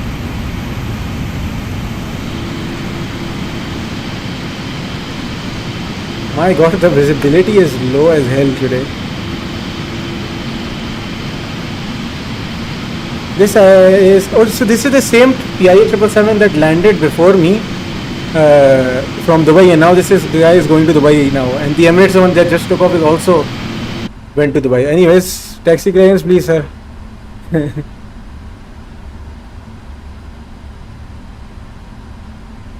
What getter? He did a turnaround. Yeah, he did a turnaround. I realized. APU is on now. APU is running. Check that. Oh my god. Enter November, hold short of Kilo, Pakistan 301. Alright, so this means we do a right turn. Basically just do a right turn and then we hold short of taxi with Kilo. You should also do a turnaround. I would love to, but I'm hungry. I need to go eat lunch. No. And probably it would take me like too much time. You know what I mean? Even if I go AFK and cruise, because in the evening I kind of just want to be free. Anyways, we are turning right on November, and we're just going to stop right here because that's what he's told us to do. Hold short of Kilo, which is this taxiway. Can we not get like a progressive taxi, like go here, go there? What's our gate, brother? What's our gate? 301 gate 15 taxi by kilo. Oh my god. Like, gate 15 via kilo, Pakistan 301. Okay, so if we look here, what this guy's given us, gate 15 is actually that gate over here. So he's made us go here and then do a right turn, and then basically we have to go right again and then turn here, which is honestly okay because we managed to see that 777 depart. We saw two 777s departing just after we landed, which was really cool. And 777 landed before us. That was the PI that did the turnaround. He landed well before us actually. But yes, let's turn right now and get to what's with this. Is it the visibility? Because like I think that might be the visibility because the scenery looks awfully like a bit weird over here. And I think that might be because of the visibility, because over here close it seems reasonable, but damn, the visibility was really low today. But yes, ILS approach, that really wasn't a problem for us. This is gate 15. We are just going to turn left. On this you can see even the markings of 15 over here. So we're just going to turn. Why is there a random car? This is like a follow me car, like I didn't ask for that. This is MSFS stuff. Oh right, I forgot I need to remove the chat. My apologies. I'm an idiot. Happens to be from time to time. Okay, and we don't want to blind the guys. There is no visual logging system. There is no person, nothing. I have to just stop here, which is okay, not a problem. I'll get GSX and stuff later on. And parking brake set. Engine, right engine to cut off, left engine to cut off. That is both engines shutting down.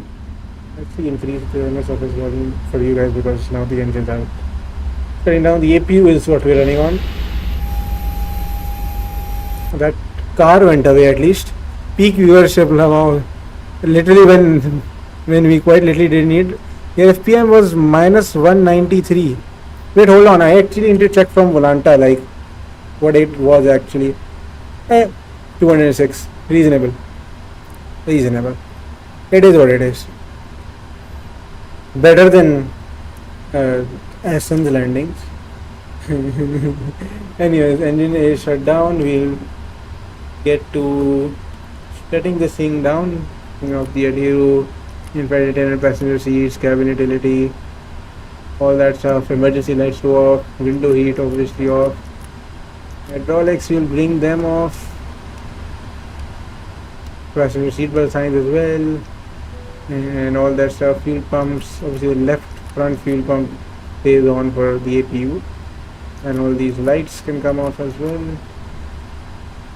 And next up we can just go through this. Everything is done. Parking brake is set in fact, so nothing to worry about. And then the complete secure checklist packs also switched off. Right, that's pretty much our flight done. Thank you guys for actually, whoever did actually show up. We've passed 3 hours and 11 minutes. I need to go get some lunch. We took off from Islamabad, gate 2-3, are back at Karachi. Also, damn, that was a good job by the way. We did not have any visual logging system or GSX, but managed pretty well. We'll go to FS actions, connect our wheel chocks, and turn off the APU as well. Go completely to sleep. And started cold and dark, and now we are also ending cold and dark. 1 hour 30-minute flight time. Great flight. I think it was nice landing. I mean, 200 FPM landing. We got air traffic control on ground, which was, okay. It could have been better, but reasonable. When will you stream next? All right. So here's the thing: the current next few weeks is very up and down. So I don't know. I could just find some random time. Normally, what I want to do is get a schedule, so I know within my normal university schedule I can find some time during the at least night time for me. If you also live in Pakistan, then I guess night time for you as well. My night time, I don't mean 1 a.m. 2 a.m. I mean 10 p.m. 11 p.m. But right now, for at least a few weeks, I don't really know. It could be a couple. It could be tomorrow. Maybe not tomorrow, but maybe. What's the day after that? I mean, Thursday, Friday, definitely not. Maybe Friday night, maybe Saturday. I'll try to see if I can do some flights on the weekend, but I can't say for sure. Hopefully, there will be at least some on the thing. I don't think Moise Gaming is on the Discord server. By the way, if you are on Discord and if you do use Discord, you can actually join our Discord server. I'm active all the time, and you can get pings for the actual stream, so you know when to show up, all that stuff. There's a lot of cool stuff there. So yes, if you are on Discord, you'll find the link to the Discord in the description below. You can find it there. Otherwise, we're back at Cold and Dark. We're at gate 15. I'm hungry. I'm gonna go get something to eat. You guys, 2 concurrent viewers. We ended with 2 concurrent viewers on both Twitch and YouTube. Thank you guys for coming. And I'm just gonna go to eat lunch.